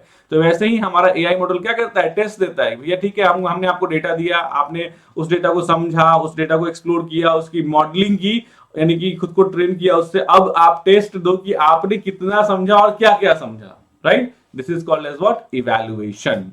गॉट इट बच्चा बड़ी। तो ये 5 स्टेजेस होते हैं किसी भी एआई प्रोजेक्ट साइकिल के, ठीक है। हर एआई प्रोजेक्ट साइकिल के ये 5 आपको क्या मिलेंगे, स्टेप्स मिलेंगे। Now question number 12। अब आप कहेंगे सर ये तो बहुत बड़ा हो गया, तो बहुत बड़ा इसलिए हुआ कि मैंने 5 स्टेप लिख दिया, आपको सिर्फ कौन सा लिखना है, सेकंड स्टेप और थर्ड स्टेप ही लिखना है बोर्ड में, राइट। नाउ नेक्स्ट क्या है, identify the type of deep learning model, यानी कि यहाँ पे कुछ दिया हुआ है, पहला ए है, 12 का ए है, कहता है इसको पढ़िए और इसको पढ़ के बताइए कि जो है identify the deep learning model, यानी कि कौन सा डीप लर्निंग मॉडल इसमें यूज किया जा रहा है।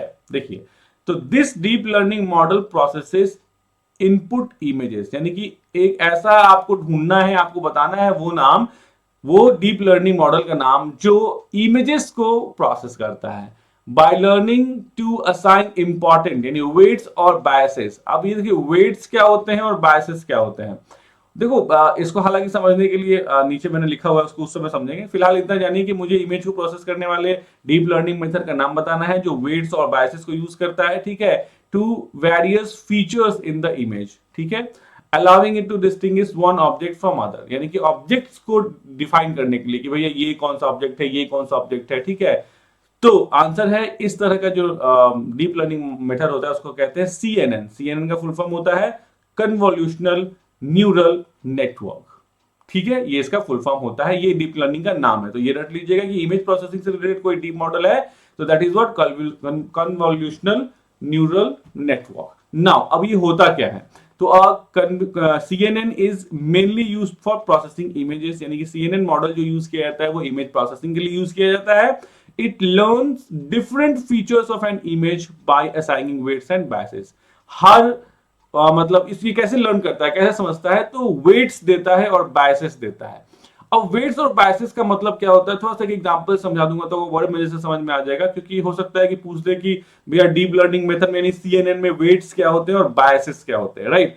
This helps the model to identify patterns like shape.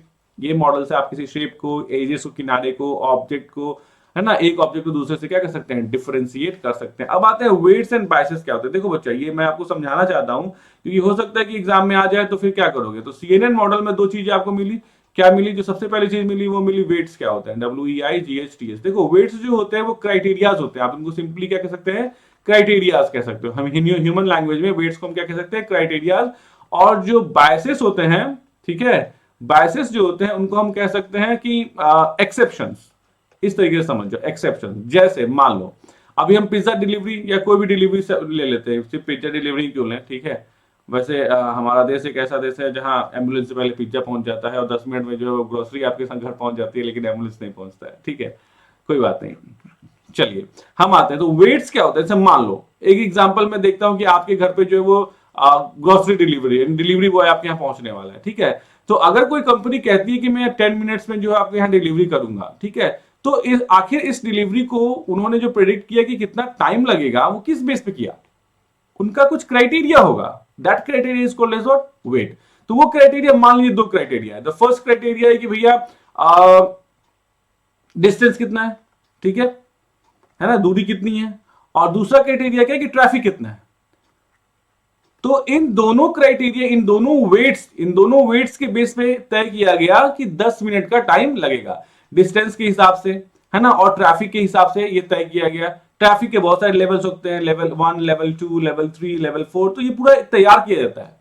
अब ये हो गया, ठीक है, कि भैया जो हमारा क्राइटेरिया है उस क्राइटेरिया के हिसाब से हमारा टाइम लगेगा। लेकिन ये फिर बायसेस क्या होते हैं, तो बायसेस क्या होता है कि सिर्फ ट्रैवलिंग टाइम तो नहीं है ना जी, सिर्फ रोड पे तो नहीं चलना है, वो बंदा जो डिलीवरी बॉय है वो आपके घर तक पहुंचेगा। घर पे पहुंचने के बाद, अच्छा पहले घर पहले पहले जो सामान उसको देना है, जैसे मान लो आपने किसी स्विगी से जोमेटो से कोई खाना ऑर्डर किया, तो ये सिर्फ डिस्टेंस नहीं होता है ना, वो अपना बाइक पार्क करेगा, बाइक को पार्क करने में टाइम लगेगा, कहाँ, जहां से उसे सामान उठाना है।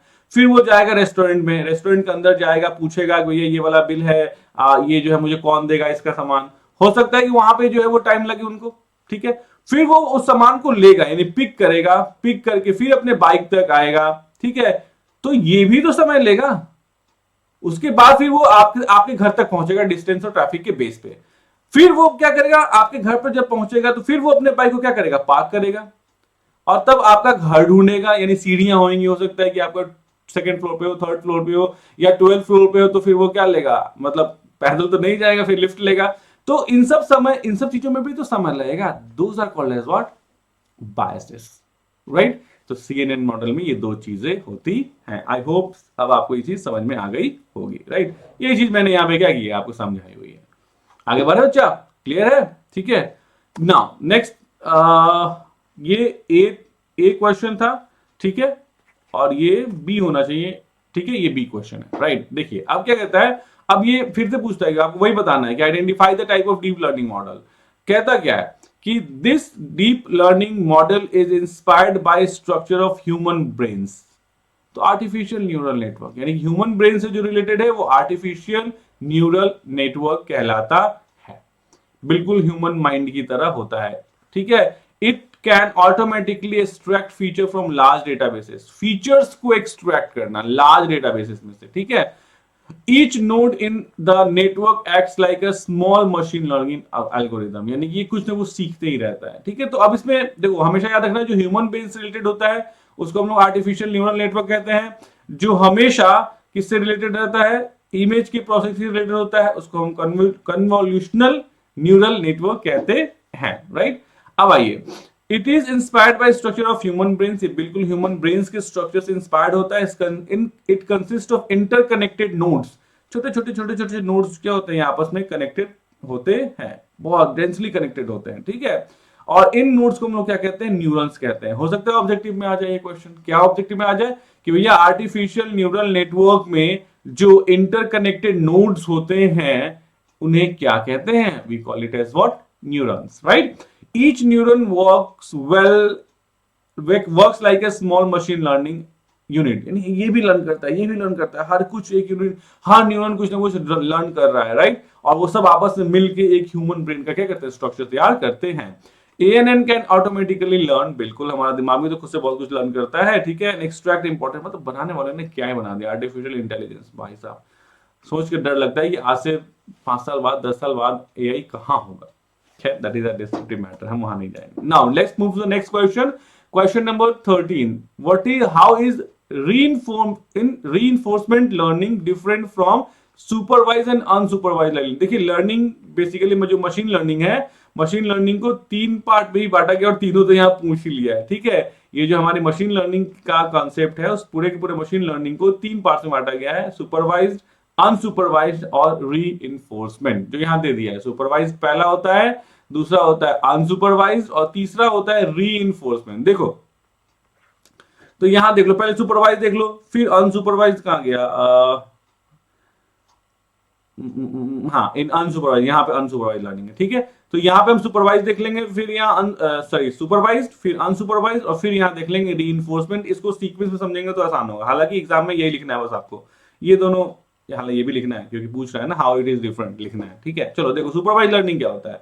तो सुपरवाइज लर्निंग का मतलब होता है हम प्रॉपर डेटा दे रहे हैं अपने AI मॉडल को, भी ये समझो, मशीन लर्निंग को हम प्रॉपर डेटा दे रहे हैं, जैसे सारे के सारे कस्टमर्स का डेटा विद हेडिंग लेवल कि कस्टमर नेम ये है, कस्टमर का एड्रेस ये है, कस्टमर का फोन नंबर ये है, कस्टमर की बाइंग टेंडेंसी ये है, कस्टमर इतना पैसा खर्च करता है हर महीने ग्रोसरी पे, हर महीने सेविंग्स पे, जो भी डेटा हमें देना व्हाट्सएवर, हम उसको एक प्रॉपर डेटा दे रहे हैं कि भैया इस डेटा को समझो, ठीक है। पिछला डेटा भी दे रहे हैं, ठीक है। और उन डेटा को वो रीड करके क्या करता है, अपना प्रेडिक्शन करता है, उन डेटा को वो रीड करता है। और इसका यूज कहां होता है, जैसे कि फेस अनलॉक, आप इसका कहां यूज करते हैं, फेस अनलॉक जो स्मार्टफोन्स में है वो, क्योंकि आपके फेस को वो रीड करता है, ठीक है। आपका जो 3D डायमेंशनल फेसेस को रीड करेगा, ना कि हाइट विड्थ लेंथ, सब ये रीड करेगा, पिक्सेल्स सब कुछ रीड करेगा, ठीक है। Predicting house prices for past data, आपने किसी एरिया का डेटा दे दिया, भैया इस समय ये इसका रेट था, इस समय ये इसका रेट था, इस समय ये रेट था, अब क्या रेट होगा वो भी बता सकते हैं, ठीक है। This is the called word supervise. यानी सुपरवाइज का मतलब आपके पास एक अच्छा टीचर था, उस टीचर ने आपको सब कुछ पढ़ाया और फिर आप एग्जाम में आके बैठे हो, that is called as what, supervise learning. Now अब क्या हुआ, आप जैसे कि आपके स्कूल के टीचर ने आपको पढ़ाया। दूसरा क्या होता है, अनसुपरवाइज, जैसे मैंने भी आपको पढ़ाया, वो भी एक एग्जांपल है, मैंने आपको पूरा प्रॉपर पढ़ाया। नाउ अब अनसुपरवाइज लर्निंग का मतलब क्या होता है कि अब बेचारा एक ऐसा बच्चा है जो स्कूल गया ही नहीं है, लेकिन उसको एग्जाम देना है, ठीक है, उसके पास टीचर अवेलेबल नहीं था, तो वो क्या करेगा, कहीं से कुछ निकालेगा, कहीं से कुछ निकालेगा, खुद से समझेगा, नोट्स को निकालेगा, वीडियो को निकालेगा। मतलब जब मशीन खुद से काम कर रही है, उसको डेटा जो दिया गया है, the unlabel works on unlabel data, जरूरी नहीं कि प्रॉपरली डेटा मिला हो। जैसे मैं आपको प्रॉपर डेटा दे रहा हूं, टीचर आपको प्रॉपरली गाइड करते हैं, लेकिन अगर किसी के पास कोई गाइड करने वाला ही नहीं है, वो बेचारा खुद से पढ़ रहा है, खुद से समझ रहा है, खुद से कोशिश कर रहा है, that is called as what, unsupervised learning, जिसमें अनलेबल डेटा पे काम करता है। Grouping customers based on shopping habits, यानी कि अब शॉपिंग हैबिट, जैसे कि मैं हमेशा जाता हूँ दूध लेता हूँ, दूध के साथ ब्रेड भी लेता हूँ, तो ये मेरी हैबिट है कि दूध के साथ ब्रेड को मैं कंबाइन करके हमेशा लेता हूँ। ब्रेड लेता हूँ, अगर मान लो कि हर कुछ दिनों बाद ब्रेड लेता हूँ, तो ब्रेड के साथ जो है मैं बटर भी लेता हूँ। तो ये मेरी हैबिट्स है, उसको वो पहचानेगा खुद से, दैट इज कॉल्ड अनसुपरवाइज्ड, यानी कि जब उसको कोई प्रॉपर डेटा नहीं मिला है, राइट। नाउ रीइंफोर्समेंट का मतलब क्या होता है, रीइंफोर्समेंट का मतलब होता है कि जैसे आपने कुछ गलती किया तो आपको कोई एक झापड़ दिया चटाक से, क्या हुआ, गलती की है, तो गलती हुआ तो पनिशमेंट मिला, ठीक है। और अगर आपने कुछ अच्छा किया तो आपको शाबाशी मिली, वेरी गुड। जैसे आपके पापा है, ठीक है, आपके पापा जो है जैसे आपके बोर्ड में अच्छे नंबर आएंगे, आपको क्या मिलेगी, शाबाशी मिलेगी, वेरी गुड। और जब कभी आप अगर 8वीं 7वीं 6वीं क्लास में फेल किए होंगे तो झापड़ मिला होगा, ठीक है, चटाक। पता नहीं आज की जनरेशन को मिलता है कि नहीं, हम लोग को तो एकदम फ्री में मिलता था, मतलब बिना मतलब के मिल जाया करता था, तो हम लोग इसके बहुत आदी हो चुके थे, ठीक है। तो पनिशमेंट यानी रीइंफोर्समेंट लर्निंग एक ऐसी लर्निंग होती है जिसमें मॉडल जो है वो इन्वायरमेंट के साथ इंटरेक्ट करता है और तब लर्न करता है, यानी उसको जो भी इन्वायरमेंट आप दीजिएगा उस इन्वायरमेंट के साथ वो इंटरेक्ट करेगा और तब वो समझेगा, ठीक है। और जब वो अच्छा समझेगा, सही समझेगा, तो उसको रिवॉर्ड देंगे, यानी +10 +5 मार्किंग हिसाब से। अगर वो गलती करेगा तो उसको पनिशमेंट करेंगे, -10 -20 इस टाइप से, और उस रिवॉर्ड और पनिशमेंट के चक्कर में वो चीजों को समझेगा। जैसे बचपन में हमें क्या किया गया, जब हम कुछ गलती करते थे तो मम्मी पापा झापड़ मारते थे, मतलब हमें समझ में आता था अच्छा झापड़ खाया मैंने, इसका मतलब ये हुआ कि मैंने गलती करी है। जब मम्मी पापा हमें शाबाशी देते थे तो हमें क्या समझ में आया कि हाँ दैट्स गुड, हमने खूब अच्छा काम किया हुआ है। तो इट रिसीव्स रिवॉर्ड्स और पेनल्टीज, यानी ये क्या रिसीव करता है, रिवॉर्ड्स और पेनल्टीज, रिवॉर्ड्स भी रिसीव करता है और पेनल्टीज भी रिसीव करता है, ठीक है, ऑन इट्स एक्शंस, यानी अपने एक्शंस पे, and improve through trial and error, और वो ट्राई करते रहता है और कोशिश करते रहता है। जैसे self driving car, robot learning to walk, robots को लर्न करना है कैसे वो चल सकते हैं, कैसे प्ले गेम्स कैसे खेल सकते हैं, इस तरह के काम को हम क्या कहते हैं, रीइंफोर्समेंट लर्निंग कहते हैं, ठीक है। Now let's move for the question number 14। Question number 14 क्या कहता है, what is model evaluation in machine learning and how it helps to improve an AI model. देखो तो आंसर देखो, इवैल्यूएशन का मतलब क्या होता है, अब आप पढ़े जा रहे हैं पढ़े जा रहे हैं पढ़े जा रहे हैं और सिर्फ पढ़े ही जा रहे हैं, है ना, कोई एग्जाम देंगे नहीं आप, तो कैसे आपको पता चलेगा कि आप जो तैयारी की है वो सही की है। क्यों मॉक टेस्ट होते हैं, क्यों यूनिट टेस्ट होते हैं, क्यों जो है वो हाफ ईयरली एग्जाम्स होते हैं, वही तो होते हैं आपके इवैल्यूएशन का क्राइटेरिया कि आप जो पढ़े हैं उसको कितना समझ पाए हैं, कितना लिख पाएंगे, कितना अपने आप को एक्सप्रेस कर पाएंगे। तो सिमिलरली जब हम एआई की बात करते हैं, देखो एआई का डेवलपमेंट देखो इंटेलिजेंस यानी ह्यूमन के ही हिसाब से हुआ, यानी आप ह्यूमन की थॉट रखिए और मशीनों पे उसको अप्लाई कर दीजिए, ह्यूमन की थॉट्स रखिए और उसको कहां अप्लाई कर दीजिए, उसको मशीनों पे अप्लाई कर दीजिए, that will become what, AI. तो अब आप इवैल्यूएशन का मतलब समझिए ना, कोई भी मॉडल आपने बनाया, ठीक है, मॉडल का मतलब क्या होता है, कोई भी आपने एक जो है वो हाइब्रिड लर्निंग एल्गोरिथम बनाया, यानी एल्गोरिथम कोई भी आपने बनाया, वो एल्गोरिथम सही है कि नहीं है कैसे पता चलेगा, तो उसको डेटा के साथ हम इवैल्यूएट करेंगे। तो जैसे आपने पढ़ाई करी वो सही पढ़ाई करी कि नहीं करी, हम उसको क्वेश्चन के साथ इवैल्यूएट करेंगे, MCQ, fill in the blanks, ठीक है, सब्जेक्टिव डिस्क्रिप्टिव, सब्जेक्टिव मतलब छोटा सा 20-30 वर्ड्स का, फिर उसी सब्जेक्टिव में 80-90 वर्ड्स का प्रोग्राम्स देके समझेंगे कि आपने समझा कि नहीं समझा, तो दैट इज कॉल्ड। तो model evaluation in machine learning is the process of checking, है ना, कि भैया पास होते हो कि नहीं होते हो, एग्जाम में पढ़ तो बहुत कुछ लिया, how will AI model is performing, यानी कि एआई मॉडल कैसे परफॉर्म करता है after it has been train, जब आपको ट्रेन, आपने पढ़ाई लिखाई कर लिया एग्जाम दो, ठीक है, we test the model using test data, यानी कि टेस्ट डेटा का यूज करके हम मॉडल को टेस्ट करते हैं to measure its accuracy and correctness, कि ये कितना एक्यूरेटली काम कर रहा है और कितना करेक्टली काम कर रहा है। It helps improve the AI model by finding errors, यानी एआई मॉडल को हेल्प करता है, भैया आपने क्या गलती करी, आपने अपनी परफॉर्मेंस देखो सही टाइम पे परफॉर्म किया कि नहीं किया, और साथ ही साथ हम उसमें चेंजेस करते रहते हैं, सो दैट हम फाइनली हो, जैसे हम एग्जाम में बैठते हैं, हमने एग्जाम में अच्छा किया या खराब किया, ये डिफाइन करता है कैसे, आप देखते हो कि कौन कौन से सेक्शन से मुझे क्वेश्चन आसान लगे, दैट मींस वो मेरा सेक्शन बहुत स्ट्रांग है, कहां कहां से मेरे को दिक्कत आई तो सेक्शन मेरा क्या वीक है, तो मैं उसको और क्या करूंगा, इंप्रूव करूंगा, like that. This is question number 14। Now let's move to the next question, question number 15. What is byte image? Byte image क्या होता है? In format in context of digital images. क्या होता है byte image? देखो, a byte image format is a type of digital image. यानी कि byte image जो होता है वो क्या होता है? एक digital image का format होता है जहां pixel is stored using 1 byte of memory, यानी कि पिक्सल को स्टोर किया जाता है। देखो ये ना, ये जो डॉट होता है ना स्क्रीन पे, each dot is a pixel, each dot is a what pixel, और कोई भी इमेज बनता जो है ना, कोई भी इमेज जो बनता है वो बहुत सारे छोटे छोटे छोटे छोटे टाइनी डॉट्स से मिलके क्या होता है, बनता है, ठीक है।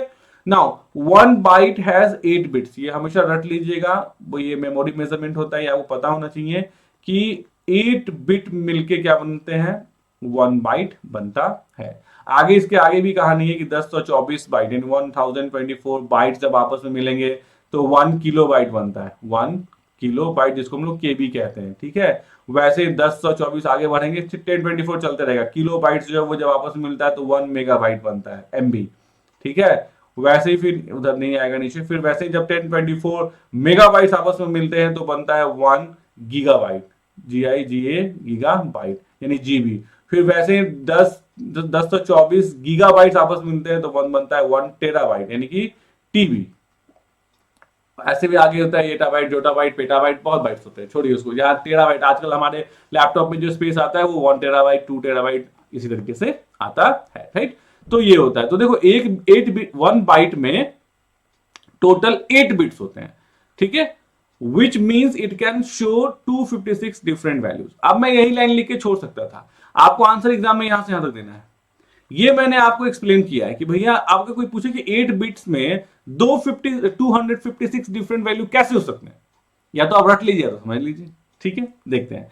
It is mostly use in black and white और ग्रे स्केल इमेजेस, यानी ब्लैक एंड व्हाइट इमेजेस में मोस्टली इसको यूज किया जाता है। Where pixel shows different shades from dark to light, यानी कि कलर में मतलब व्हाइट ही है तो हल्का व्हाइट है, हल्का व्हाइट है, हल्का व्हाइट, गाढ़ा गाढ़ा गाढ़ा गाढ़ा, बहुत गाढ़ा। एग्जाम्पल, जो हमारा चंद्रमा होता है, हाफ मतलब पहले छोटा सा, फिर और बड़ा, फिर और बड़ा, फिर और बड़ा, वो डिफरेंट शेड्स नहीं होता है, दैट इज कॉल्ड व्हाइट।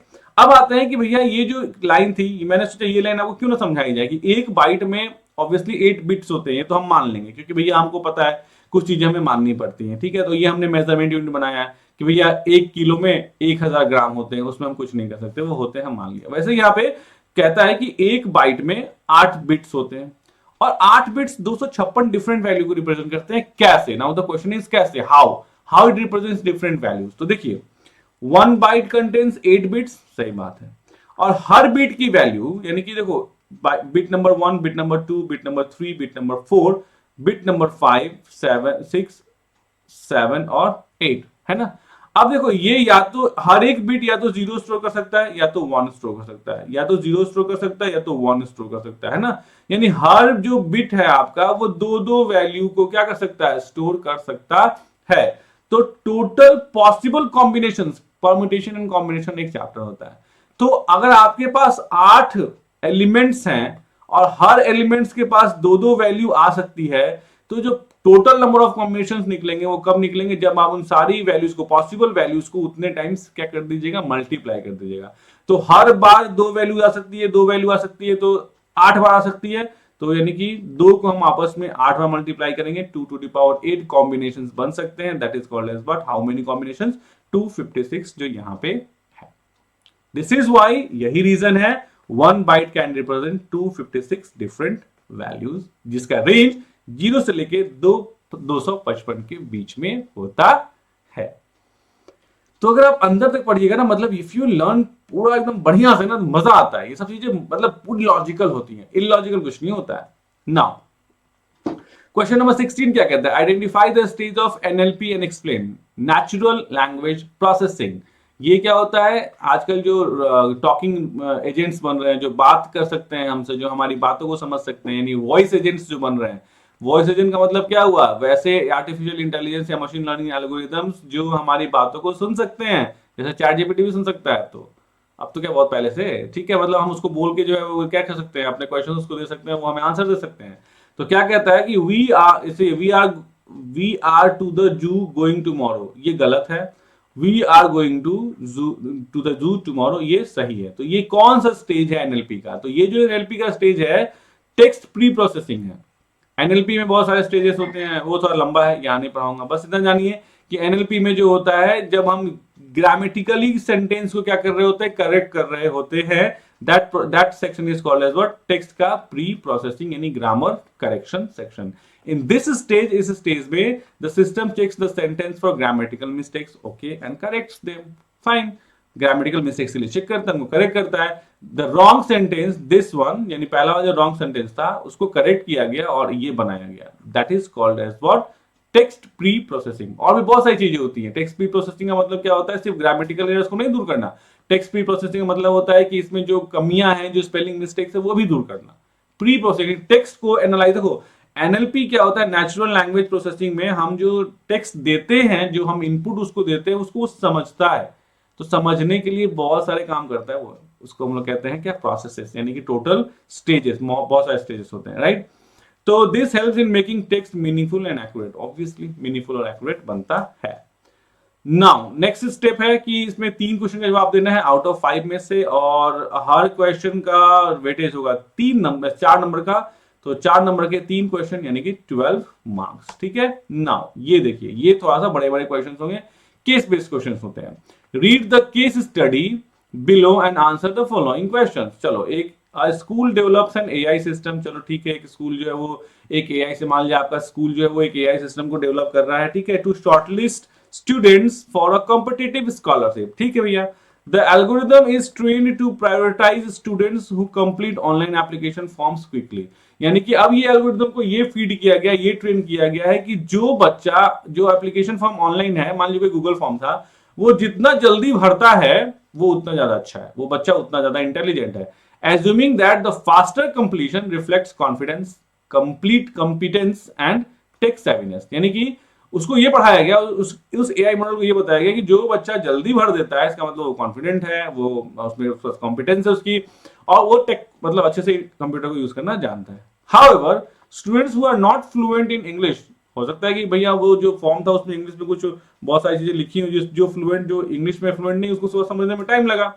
और who do not have access to computer at home, और कंप्यूटर वो जो मान लो मेरे पास नहीं था, तो मैं जाऊंगा कहीं लैब में, किसी मतलब क्या कहते हैं, साइबर कैफे वगैरह में जाऊंगा मैं, ठीक है। Takes no longer to fill the form, takes longer to fill the form. तो उनके पास ऑब्वियसली, इनके पास अपना कंप्यूटर नहीं है, वो किसी कंप्यूटर पे जाके बैठ रहे हैं, उस कंप्यूटर में क्या है क्या नहीं है, कैसे करना है, तो सोचने में उनको टाइम लग गया। As a result many deserving students are unfairly rejected by the algorithm. अब इसका मतलब क्या है? अगर मैं कंप्यूटर जो है वो मेरी थोड़ी इंग्लिश, मेरे को कंप्यूटर आता है या थोड़ा सा कम आता है, या मेरी इंग्लिश जो है वो थोड़ी सी कम है, तो इसका मतलब थोड़ा ना कि मैं अच्छा स्टूडेंट नहीं हूँ। अच्छा स्टूडेंट होने का वजह से ये थोड़ा ना होता है कि मैं कितनी जल्दी कोई फॉर्म भर दूं, नहीं, ऐसा कुछ नहीं होता। लेकिन इस एआई मॉडल को यही पढ़ाया गया, ठीक है, जिसकी वजह से बहुत सारे डिजर्विंग स्टूडेंट्स भी क्या हो गया, नहीं सेलेक्ट हो पाए, ठीक है। तो कहता है कि प्रॉब्लम क्या है। क्वेश्चन नंबर 1 क्या कहता है? Identify 2 reasons why the algorithm gave biased results. तो पहला सबसे इंपॉर्टेंट चीज क्या होगा? पहला जो हमारा रीजन होगा वो ये होगा कि the algorithm assume that faster form completion means better student performance. Obviously जो पहले भरेगा, जल्दी भरेगा, वो परफॉर्मेंस उसका अच्छा है, which is always not true. जो थोड़ा ना है कि भैया, हो सकता है कि जो टाइप करने की स्पीड किसी की बहुत तेज और किसी की टाइप करने की स्पीड थोड़ी स्लो, है ना, ऐसा भी तो हो सकता है। This wrong assumption caused unfair judgement. और दूसरा क्या है? It did not consider students who are not fluent in English. भैया जो इंग्लिश में फ्लुएंट नहीं हो, बेचारा पढ़ रहा था कि क्या डिटेल मांगा जा रहा है, उसको समझ रहा था, समझ नहीं आ रहा, कैसे करूं, अच्छा उसको थोड़ा सा मम्मी से हेल्प ले लूँ, पापा से हेल्प ले लूँ, दोस्त से पूछ लूँ ये वाला में क्या होता है बताना, उसमें कितना टाइम निकल गया। ठीक है, अब आप थोड़े कहोगे वो बेकार स्टूडेंट है तो ना। तो the students who are not fluent in English और do not have proper computer access, उनको भी बेचारा ने हटा दिया। तो मतलब क्या है, एआई मॉडल बहुत अच्छा होता है लेकिन बहुत खतरनाक भी होता है, क्योंकि जितना आप उसको देंगे वो उससे आगे अगर आपने उसको रिस्ट्रिक्ट कर दिया कि भैया जितना मैं देना उतना भी रहना है, तो मुश्किल हो जाएगी। That is going to create a chaos, right. Now same वही बी क्वेश्चन कहता है, यानी कि 17 का ए और ये 17 का बी। अच्छा एक चीज याद रखना, इसमें और क्वेश्चन होता है। और का मतलब क्या होता है भैया, या तो ए वाला सेक्शन करो या तो बी वाला सेक्शन करो। तो ध्यान से देखना, हमेशा देख के ही क्वेश्चन करना, अगर ए करना है या बी करना है। अगर ऐसा और वगैरह में दिया हुआ है तो डेफिनेटली या तो ए या तो बी, दोनों मत कर देना। ठीक है, क्योंकि जो पहले मिलेगा एग्जामिनर को वो उसको चेक करेगा, दूसरे वाले को नहीं चेक करेगा, और आपका एफर्ट्स भी खराब होगा। Mention two bioethics principles that can help solve such problem and explain how they apply। ठीक है, तो टू बायोएथिक्स जो प्रॉब्लम्स हैं वो क्या है, तो टू बायोएथिक्स प्रिंसिपल्स जो होते हैं, वो प्रॉब्लम में बोल रहा था, प्रिंसिपल्स जो है वो पहला क्या है और दूसरा क्या है। देखो, फेयरनेस, फेयरनेस का मतलब है the system should treat all students equal, यानी कि सिस्टम को जो है वो सारे स्टूडेंट्स को इक्वली, बराबर जो है वो इक्वल उसको क्या करना पड़ेगा, ट्रीट करना पड़ेगा, and not disadvantage anyone due to language और टेक्नोलॉजी एक्सेस। और ड्यू टू लैंग्वेज की प्रॉब्लम की वजह से या टेक्नोलॉजी के एक्सेस की वजह से आपका एल्गोरिथम किसी स्टूडेंट को गलत नहीं बताना चाहिए। Now inclusiveness, the AI system should consider different backgrounds and ensure equal opportunities for every student. यानी इंक्लूसिवनेस होनी चाहिए, यानी कि हर स्टूडेंट डिफरेंट बैकग्राउंड से आता है, आपको हर स्टूडेंट को बराबरी का मौका देना पड़ेगा। नाउ तो ये प्रॉब्लम हो गई, और इन प्रॉब्लम को कैसे एक्सप्लेन हाउ दे अप्लाई, और ये कैसे अप्लाई होंगे, तो आपको अपने एआई को इस तरीके से ट्रेन करना पड़ेगा, यानी प्रॉपर ट्रेनिंग डेटा इसको देनी पड़ेगी, प्रॉपर इंस्ट्रक्शंस देने पड़ेंगे, प्रॉपर ट्रेनिंग डेटा देना पड़ेगा। That will help the AI to understand this more correctly. ठीक है बच्चा, तो ये लाइन भी एक नीचे यहां मेंशन कर देना कि to solve such problems the AI must be trained with some certain set of data. ठीक है, नाउ आगे बढ़ते हैं। क्वेश्चन नंबर 18 क्या कहता है, what is the name of the learning model that works with unlabelled data. अभी थोड़ा देर पहले मैंने पढ़ाया था, सोचिए और जवाब दीजिए। अनसुपरवाइज्ड लर्निंग, ठीक, टू आइडेंटिफाई हिडन पैटर्न्स और स्ट्रक्चर्स। ठीक है, तो यहां इसका आंसर है, ये है एएनएस। आंसर लिखना वर्ड भूल गया मैं, तो आंसर क्या है, the learning model that works with unlabelled data to find hidden patterns और structures is called unsupervised learning. In this type of learning, the model does not get any correct answers or labels, यानी कि ना ही उसको correct answer दिया जाता है, ना ही levels कुछ दिया जाता है, खुद से वो समझता है, खुद से डेटा को ग्रुप करता है, ऑर्गेनाइज करता है एक जैसी प्रॉपर्टीज के बेस पे। ठीक है, नाउ दूसरा क्या होता है, नेम, दूसरा क्वेश्चन है, ये ए क्वेश्चन था, ये क्या है, बी क्वेश्चन है। Name the two main categories of learning model. Learning model के दो कैटेगरीज। ठीक है, पहला क्या होता है, क्लस्टरिंग, और दूसरा होता है एसोसिएशन। तो ये जो क्लस्टरिंग यानी ये देखो अनसुपरवाइज्ड लर्निंग का ही ये पार्ट होता है। ये क्या है, ये अनसुपरवाइज्ड लर्निंग जो होता है इसी का ये पार्ट है। ठीक है, अनसुपरवाइज्ड लर्निंग का क्या है, ये पार्ट है क्लस्टरिंग और एसोसिएशन। ठीक है, क्या होता है क्लस्टरिंग। अच्छा सॉरी, क्वेश्चन क्या था, ये देखिए, कहता है name two main categories of this learning model. Which learning model, unsupervised, क्योंकि हम ऊपर किसकी बात कर रहे थे, अनसुपरवाइज लर्निंग की बात कर रहे थे। ठीक है, तो अनसुपरवाइज लर्निंग का जो दो पार्ट होता है उसको हम क्या कहते हैं, दो कैटेगरी जो होता है वो होता है क्लस्टरिंग और एसोसिएशन। और मैं आगे आपको बताने वाला था ये दोनों होता क्या है। उसका तीसरा क्वेश्चन भी वही है कि explain each category briefly and provide one example for each, यानी कि हर कैटेगरी बताइए। देखो क्लस्टरिंग का मतलब क्या होता है, तो the two main categories of unsupervised learning are, पहला होता है क्लस्टरिंग, दूसरा होता है एसोसिएशन। क्लस्टरिंग का मतलब क्या होता है, in this the data is grouped into different clusters based on similarities, यानी डिफरेंट क्लस्टर्स में क्या होते हैं, डिफाइंड होते हैं। ठीक है, डिफरेंट क्लस्टर्स में डिफरेंट स्टेप्स में, स्टेजेस में डिफाइन होते हैं। जैसे एग्जांपल में, for example grouping customers with similar buying habits, यानी कि एक ऐसा कस्टमर, मैंने बताया ना कि एक ऐसा कस्टमर है जो ब्रेड के साथ हमेशा, दूध के साथ हमेशा ब्रेड खरीदता है। ठीक है, एक ऐसा कस्टमर है कि जब कभी भी आपके शॉप पे पहुंचता है, सिर्फ कस्टमर की बात आ रही है, एक स्टूडेंट्स का जो बाइंग पैटर्न है, एक स्टूडेंट है जो हमेशा क्लास 11th की कंप्यूटर साइंस की बुक आनंद सर की खरीदता है, तो सोचता है उसमें 12th की भी खरीद लें। ठीक है, so you know that I have published 2 books for class 11th and class 12th computer science. Now अब क्लास 11th और क्लास 12 की इंफॉर्मेटिक्स प्रैक्टिसेस आएगी, क्लास 11th क्लास 12 की इंफॉर्मेशन टेक्नोलॉजी आएगी, क्लास 10 की इंफॉर्मेशन टेक्नोलॉजी आएगी, क्लास 12 की artificial intelligence. There are lots of book that I have to write, but अभी मैं अपने पीएचडी भी बिजी था and now it is going to be wind up. बहुत जल्दी मेरा पीएचडी भी वाइंड अप होने वाला है। तो वंस ये एक बहुत बड़ा काम था, जब मैं अपनी पीएचडी कंप्लीट कर लूंगा, so then after I will be moving to कि मैं सारी की सारी वो बुक्स क्या कर दूं, लिख दूं। ठीक है, तो definitely I will writing that. थोड़ा सा टाइम लगेगा because writing good book is very important. तो आप अगर क्लास 11 और 12 में कंप्यूटर साइंस लेंगे तो आनंद सर की बुक जरूर लीजिएगा। ठीक है, नाउ एसोसिएशन क्या होता है? In this the model finds relationships between items in the data, like customers who bye bread also by butter, यानी वो कस्टमर जो ब्रेड बाय करता है वो बटर भी बाय करता है।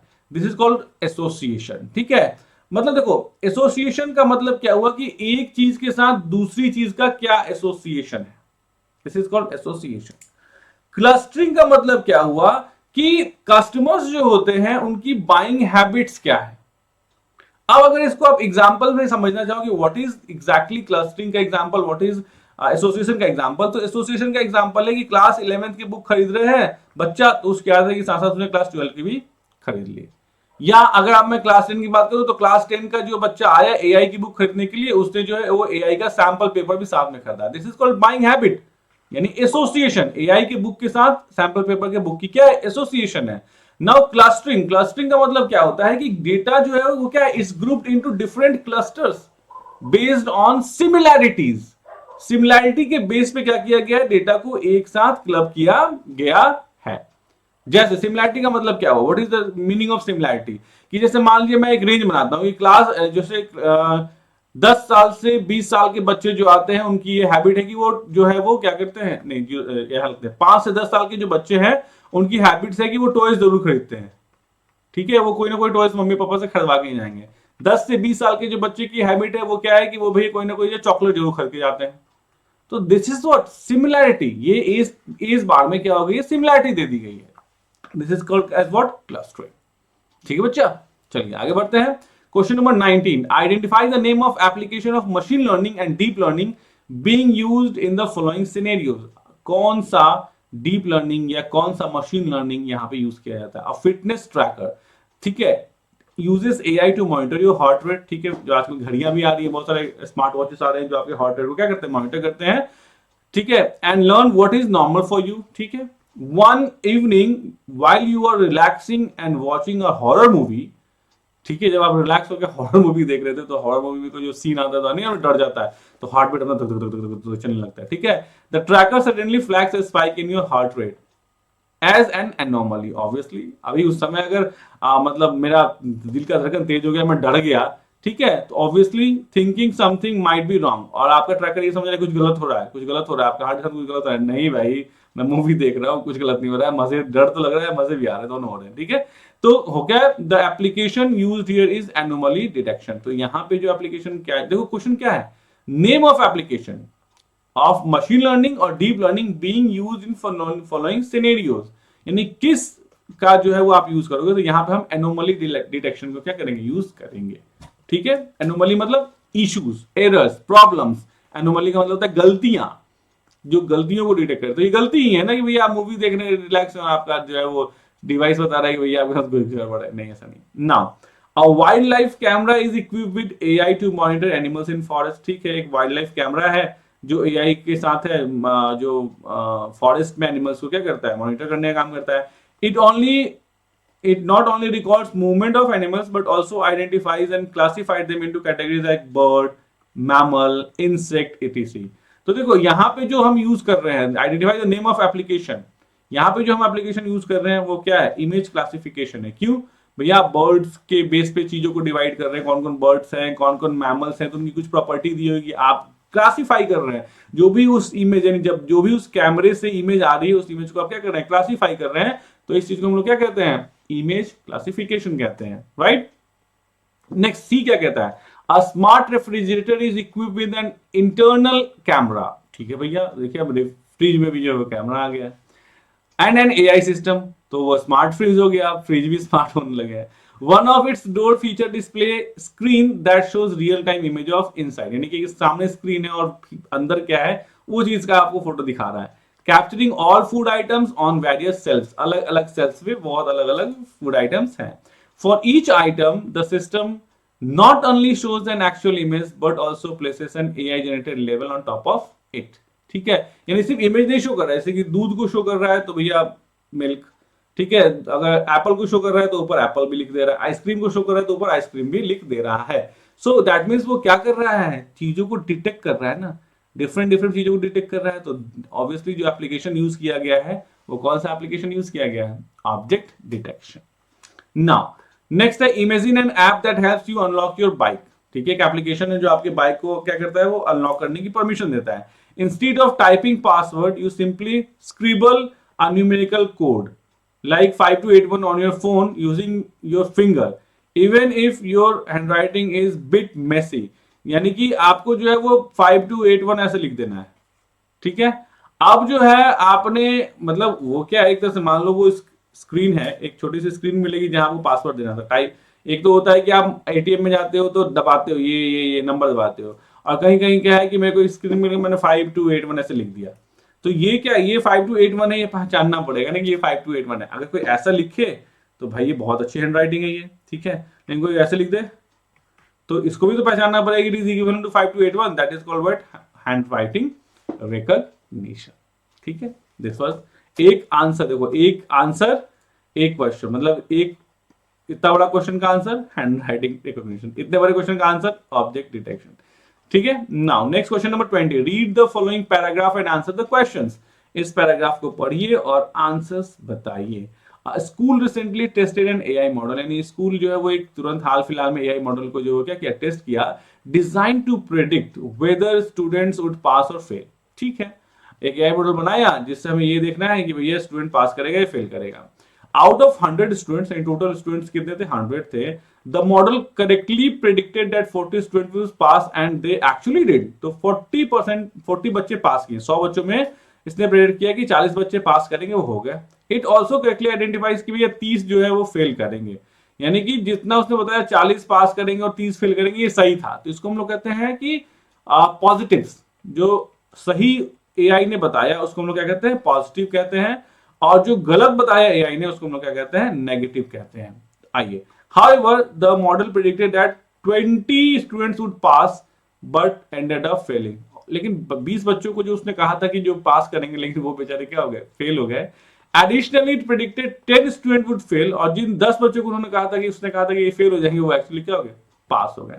तो इसमें क्या होता है, देखो इसमें एक होता है ट्रू पॉजिटिव्स, ठीक है, और एक होता है फॉल्स पॉजिटिव्स। टर्मिनोलॉजीज जो होते हैं इसमें क्या होता है, देखो इसमें कुछ टर्मिनोलॉजीज हैं, एक होता है ट्रू पॉजिटिव, और एक क्या होता है, फॉल्स पॉजिटिव। दो चीजें होती हैं, मतलब जो बोला था कि हाँ होगा सही वो हो गया, लेकिन जो बोला था सही होगा लेकिन उसकी वो गलत हो गया। तो ट्रू पॉजिटिव यहां पे क्या है कि भैया उसने बोला कि 40 के 40 जो है वो 40 पास करेंगे, वो ट्रू पॉजिटिव था, सही है, लेकिन उसने इस 20 को भी बोला था कि वो पास करेंगे लेकिन वो फेल हो गया, तो ये फॉल्स पॉजिटिव हो गया। यानी कि जो उसने बोला था कि पास करेंगे, यानी पॉजिटिव मतलब पास करने वाले बच्चे, पॉजिटिव मतलब पास करने वाले बच्चे, ठीक है, ये हो गया। वैसे ही एक होता है कि फॉल्स पॉजिटिव, एक क्या होता है बेटा, फॉल्स पॉजिटिव, और एक क्या होगा, फॉल्स नेगेटिव। ये इस क्वेश्चन पे आगे चल के आपको मिलेगा, मैं यही समझा दे रहा हूं, ऐसा नहीं कि अलग कुछ समझा रहा हूं। तो फॉल्स पॉजिटिव का मतलब कि उसने बोला था कि भैया 30 बच्चे जो है वो क्या हो गया, sorry false negative, true negative और false negative, I am sorry, ये क्या होगा, true negative, I am so sorry. तो ट्रू नेगेटिव का मतलब क्या है, नेगेटिव मतलब जो बच्चे फेल करेंगे, नेगेटिव का मतलब क्या हो गया, जो बच्चे फेल करेंगे, और ट्रू मतलब जो उसने सच बताया। तो जो बच्चे फेल करेंगे, जो उसने सच बताया, वो क्या है कि 30 students are going to fail and they did, ठीक है, तो 30 जो है उसने बताया तो सही बताया उसने, फेल करेंगे। लेकिन उसने एक और बताया था कि 10 बच्चे वो भी है जो फेल करेंगे, लेकिन वो फेल नहीं हुए, तो बेचारा वो क्या होगा, जो नेगेटिव उसने कहा था कि फेल करेंगे वो फॉल्स हो गया, तो 10। तो ये डेटा बना लोगे जब, आई होप समझ में आ गया होगा आपको। पॉजिटिव का मतलब होता है कि पास करने वाले, और जो मेरे मॉडल ने बताया वो सही हो गया, तो ये हो गया ट्रू पॉजिटिव। लेकिन जो मॉडल में बोला कि नहीं वो पास करेंगे लेकिन वो पास नहीं हुए, वो क्या हो गया, फॉल्स। अब मेरे मॉडल ने बताया कि भैया वो फेल करेंगे, तो ठीक है, जो फेल कहा था उसने वो फेल हो गए 30, लेकिन मेरे मॉडल ने कहा था कि वो फेल करेंगे लेकिन वो फेल नहीं हुए, दैट इज व्हाट, फॉल्स। ठीक है ना, यही सारी चीजें देखो यहाँ पे लिखी हुई है, देखिए यहीं पर है ना, मैंने यहाँ पे देखो यही सारी चीजें लिखी हुई है। तो इसी को मिला के हम क्या बनाते हैं, कंफ्यूजन मैट्रिक्स बनाते हैं। कंफ्यूजन मैट्रिक्स जो होता है वो क्या होता है, मतलब true positive, true negative, false positive और फॉल्स नेगेटिव से मिला हुआ एक ऐसा टेबल होता है। ठीक है, तो confusion matrix is a table, यानी कंफ्यूजन, ये 2 नंबर क्वेश्चन है। कंफ्यूजन मैट्रिक्स एक ऐसा टेबल है that shows how many predictions a model got right or wrong by counting true false positives or true false negatives. Here the confusion matrix based on given information, pass को क्या मान लिया positive, fail को क्या मान लिया negative, where अब ये देखो ये सब जो मैंने यहाँ लिखा है ना उसने इसको एक लाइन से लिख दिया ना कि भैया ट्रू पॉजिटिव 40 थे, ट्रू नेगेटिव यानी कि 40 पास करेंगे तो वो सही हुआ, उसने बोला 40 फेल करेंगे वो भी सही हुआ, लेकिन उसने बोला था 20 पास करेंगे, वो बेचारे 20 क्या हो गए, फेल हो गए, और उसने बोला था 20 जो है वो फेल होंगे लेकिन वो क्या हो गया, पास हो गए, दिस इज व्हाट 10, राइट। अब इसी को इस टेबुलर फॉर्म में लिख दीजिए, एक्चुअली पास, एक्चुअली फेल। ठीक है, तो प्रेडिक्टेड पास कितना था 40, राइट, और कितना 20, मतलब प्रेडिक्ट किया था उसने कि पास होंगे लेकिन नहीं हो पाया। फिर प्रेडिक्टेड फेल कितना था कि भैया 10 स्टार्टिंग में, और फिर यहाँ क्या है, नेगेटिव वाला दोनों एक साथ लिख दो, नेगेटिव वाला दोनों एक साथ लिख दो 10 और 30, और यहां पे पॉजिटिव वाला एक साथ लिख दो 40 और 20 हेडिंग के साथ साथ, हो गया कंफ्यूजन मैट्रिक्स। ठीक है, सिंपल, ऐसा एक क्वेश्चन आएगा ही आएगा कंफ्यूजन मैट्रिक्स का, तो प्रैक्टिस कर लेना। ठीक है, आपको ये देखना होगा कि पॉजिटिव में आप किसको रख रहे हो, और फिर आपको ये देखना होगा कि नेगेटिव में आप किसको रख रहे हो। ठीक है बच्चा, क्लियर। नाउ नेक्स्ट क्वेश्चन कहता है calculate the accuracy of this classification model. देखो क्लासिफिकेशन करेक्ट जो एक्यूरेसी निकालते हैं उसका फॉर्मूला रख लो, काम खत्म। फॉर्मूला क्या होता है, accuracy equal to correct prediction upon total prediction. तो करेक्ट प्रेडिक्शन कितना है भैया, ट्रू पॉजिटिव और ट्रू नेगेटिव, यानी कि ये जो मैंने आपको बताया कि उसने बोला 40 बच्चे जो है वो पास करेंगे, 40 बच्चे पास कर गए, हाँ तो सही है ना। उसने बोला 40 बच्चे फेल कर, सॉरी 20 बच्चे फेल करेंगे, तो करे ना, तो इसने यानी ये 40 और 20 टोटल इसने जो करेक्ट प्रेडिक्शंस किए कितने किए, 60 किए ना, वही चीज यहाँ पे लिखा हुआ है, true positives and true negatives. 40 plus 30 कैसे आ गया भाई साहब,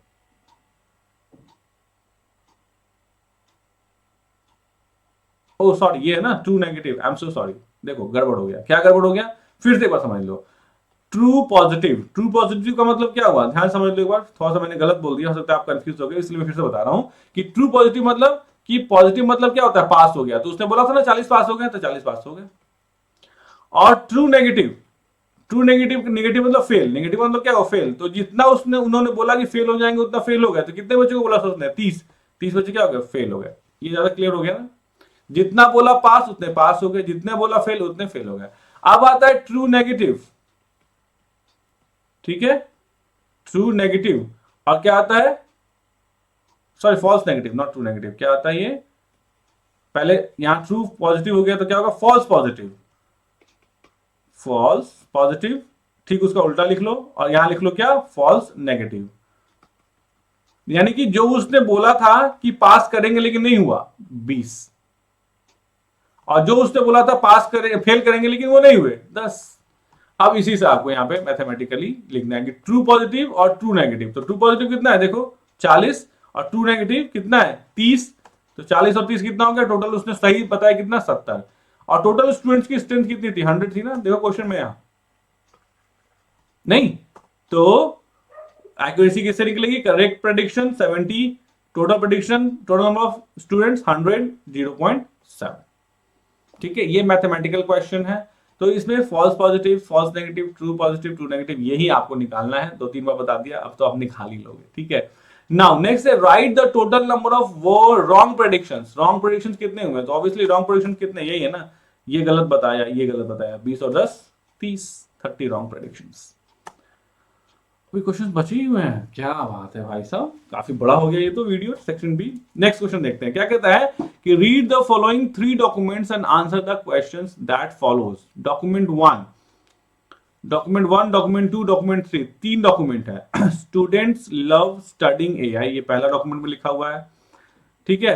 दूसरा डॉक्यूमेंट लिखा हुआ है एआई इज ट्रांसफॉर्मिंग एजुकेशन, ये भी लिखा हुआ है। तीसरा क्या है, teachers and students explore AI tools, बिल्कुल सही बात है, एआई टूल्स मैं भी एक्सप्लोर करता हूँ, एआई टूल्स आप भी एक्सप्लोर करते हैं।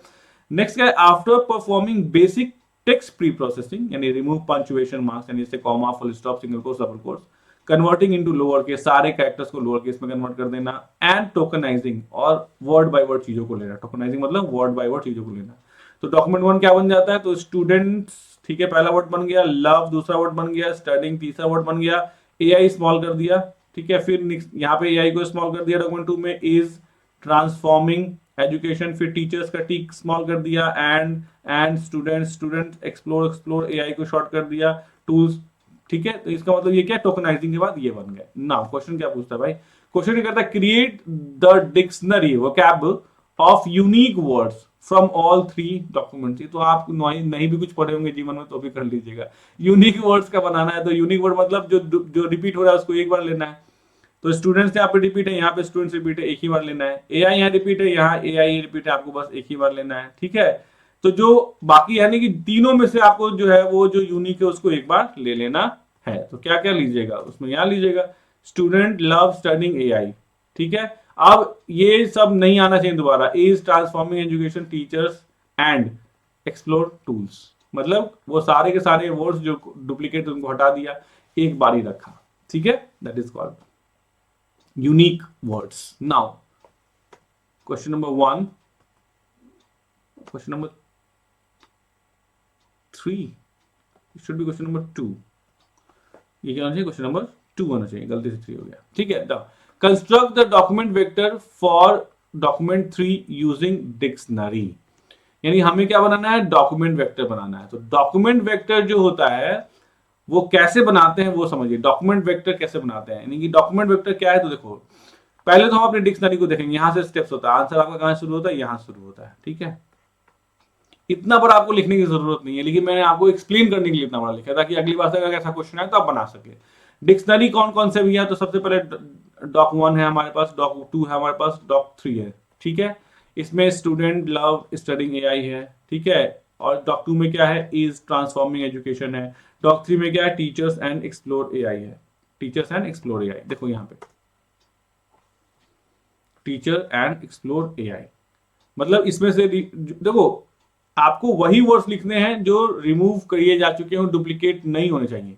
अगर आप एक फाइनल डिक्शनरी बना रहे हो तो फाइनल डिक्शनरी में आप वही वर्ड्स रखोगे जो डुप्लीकेट नहीं हो। जैसे डॉक 1 में जो आ गया वो डॉक 2 में आप नहीं लोगे, डॉक 1 और डॉक 2 में जो आ गया वो आप डॉक 3 में नहीं लोगे, यही तो होता है यूनिकनेस। तो जो फाइनल डिक्शनरी क्रिएट हुआ वो ये हुआ, दिस इज फाइनल डिक्शनरी जो हमने क्रिएट किया था ना, यूनिक वाला, देखो तो ये क्रिएट किया था ना यूनिक वाला, यही वाला ना, ताकि डुप्लीकेट वर्ड ना आए। तो ये हमारा फाइनल डिक्शनरी है। Student love studying AI is transforming education, teachers and explore tools, ये हमारा फाइनल डिक्शनरी बना, तीनों को मिला के यूनिक। ये हम प्रोसेस कब अडॉप्ट करते हैं, जब डॉक्यूमेंट वेक्टर बनाना होता है। तो डॉक्यूमेंट वेक्टर बनाने का जो पहला स्टेप है वो क्या है भैया, सबसे पहले जो भी आपका यूनिक वैल्यू है उनको एक साथ लिख दो। जितने भी आपको डॉक्यूमेंट्स दिए हुए हैं उन डॉक्यूमेंट्स में से जो भी यूनिक वैल्यूज है उनको एक बार लिख दो। नाउ आप सिर्फ डॉक्यूमेंट 3 को लो, जो डॉक्यूमेंट 3 में क्या है, teachers and students explore AI tools, ये है ना, ओरिजिनल वाला लो, you have to take the original document 3, ये है ना ओरिजिनल वाला, teachers and students explore AI tools, ठीक है, ले लिया यहाँ पे। चलो भैया, तो पहला स्टेप है कि डॉक्यूमेंट वेक्टर में फर्स्ट स्टेप क्या हो गया, क्रिएट यूनिक डिक्शनरी, यानी सबसे पहले आप क्या बना लो, यूनिक डिक्शनरी बना लो, TIONAR। यूनिक डिक्शनरी का मतलब क्या हुआ, जिसमें डुप्लीकेट एलिमेंट्स नहीं हो, ठीक है। फिर take original, ORIGINL, take original document, जिसका निकालना है। तो इसने किसका बोला भैया, डॉक्यूमेंट 3 का निकालना है, तो डॉक्यूमेंट 3 का आपने यहां निकाला भैया, इसमें ये चीज है। नाउ पुट 1, आपको एक पुट करना है, if the dictionary word appears in doc 3, ठीक है। यानी कि अगर डॉक 3 में जैसे इसको उठाना है और चेक करना है कि क्या ये स्टूडेंट वर्ड इस डिक्शनरी में आ रहा है, अगर आ रहा है तो उसके आगे हम 1 लिखेंगे, नहीं आ रहा है तो हम क्या लिखेंगे, 0 लिखेंगे। इसका मतलब हमारा मेन जो डॉक्यूमेंट वेक्टर बनाने में काम आएगा वो किसका काम आएगा, तो डॉक्यूमेंट वेक्टर बनाने में मेरा काम आएगा ये वाला यूनिक वाला, दिस वन, ठीक है, इसी को हम प्रिपेयर करेंगे बेस्ड ऑन दिस डॉक्ट्रिन। जैसे स्टूडेंट आया है, हाँ तो स्टूडेंट आया है, ठीक है, तो क्या लिखेंगे हम उसके बदले? एक लिखेंगे। तो देखो स्टूडेंट के बदले हम क्या लिखेंगे? एक लिखेंगे। लव आया है इसमें, तो इसमें लव है, बताओ लव है ना इसमें? नहीं है ना, तो फिर क्या आ जाएगा? इसमें जीरो आ जाएगा। नाउ स्टडिंग है इसमें, नहीं स्टडिंग भी नहीं है, क्या आ जाएगा? जीरो आ जाएगा। एआई इसमें एआई है, हाँ एआई है, तो क्या आ जाएगा? वन आ जाएगा। वैसे ही इज इसमें है, तो नहीं है, तो इसमें जीरो आ गया। नेक्स्ट क्या? ट्रांसफॉर्मिंग इसमें है, नहीं है, तो जीरो आ गया। एजुकेशन इसमें है, एजुकेशन नहीं इसमें नहीं है, तो इसमें भी जीरो आ गया। फिर टीचर्स इसमें है, डॉक 3 में, तो टीचर्स है, हाँ है, तो इसमें वन आ गया। वैसे ही एंड है, तो एंड है, हाँ है, तो वन आ गया। फिर वैसे ही एक्सप्लोर है, हाँ है, तो क्या आ गया? वन आ गया।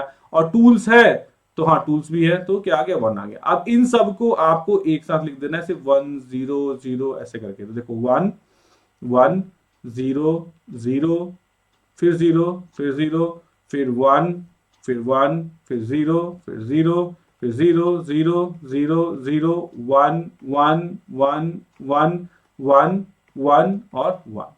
सो this is the final document 3 vector. तो आप इसको स्टेप्स को छोटा करके भी लिख सकते हो। मुझे चूंकि समझाना था आपको, तो मैंने पूरा प्रॉपर स्टेप्स में बताया आपको, right? So this is how you construct document vector. Now explain how bag of words help in feature extraction. Bag of words क्या होता है?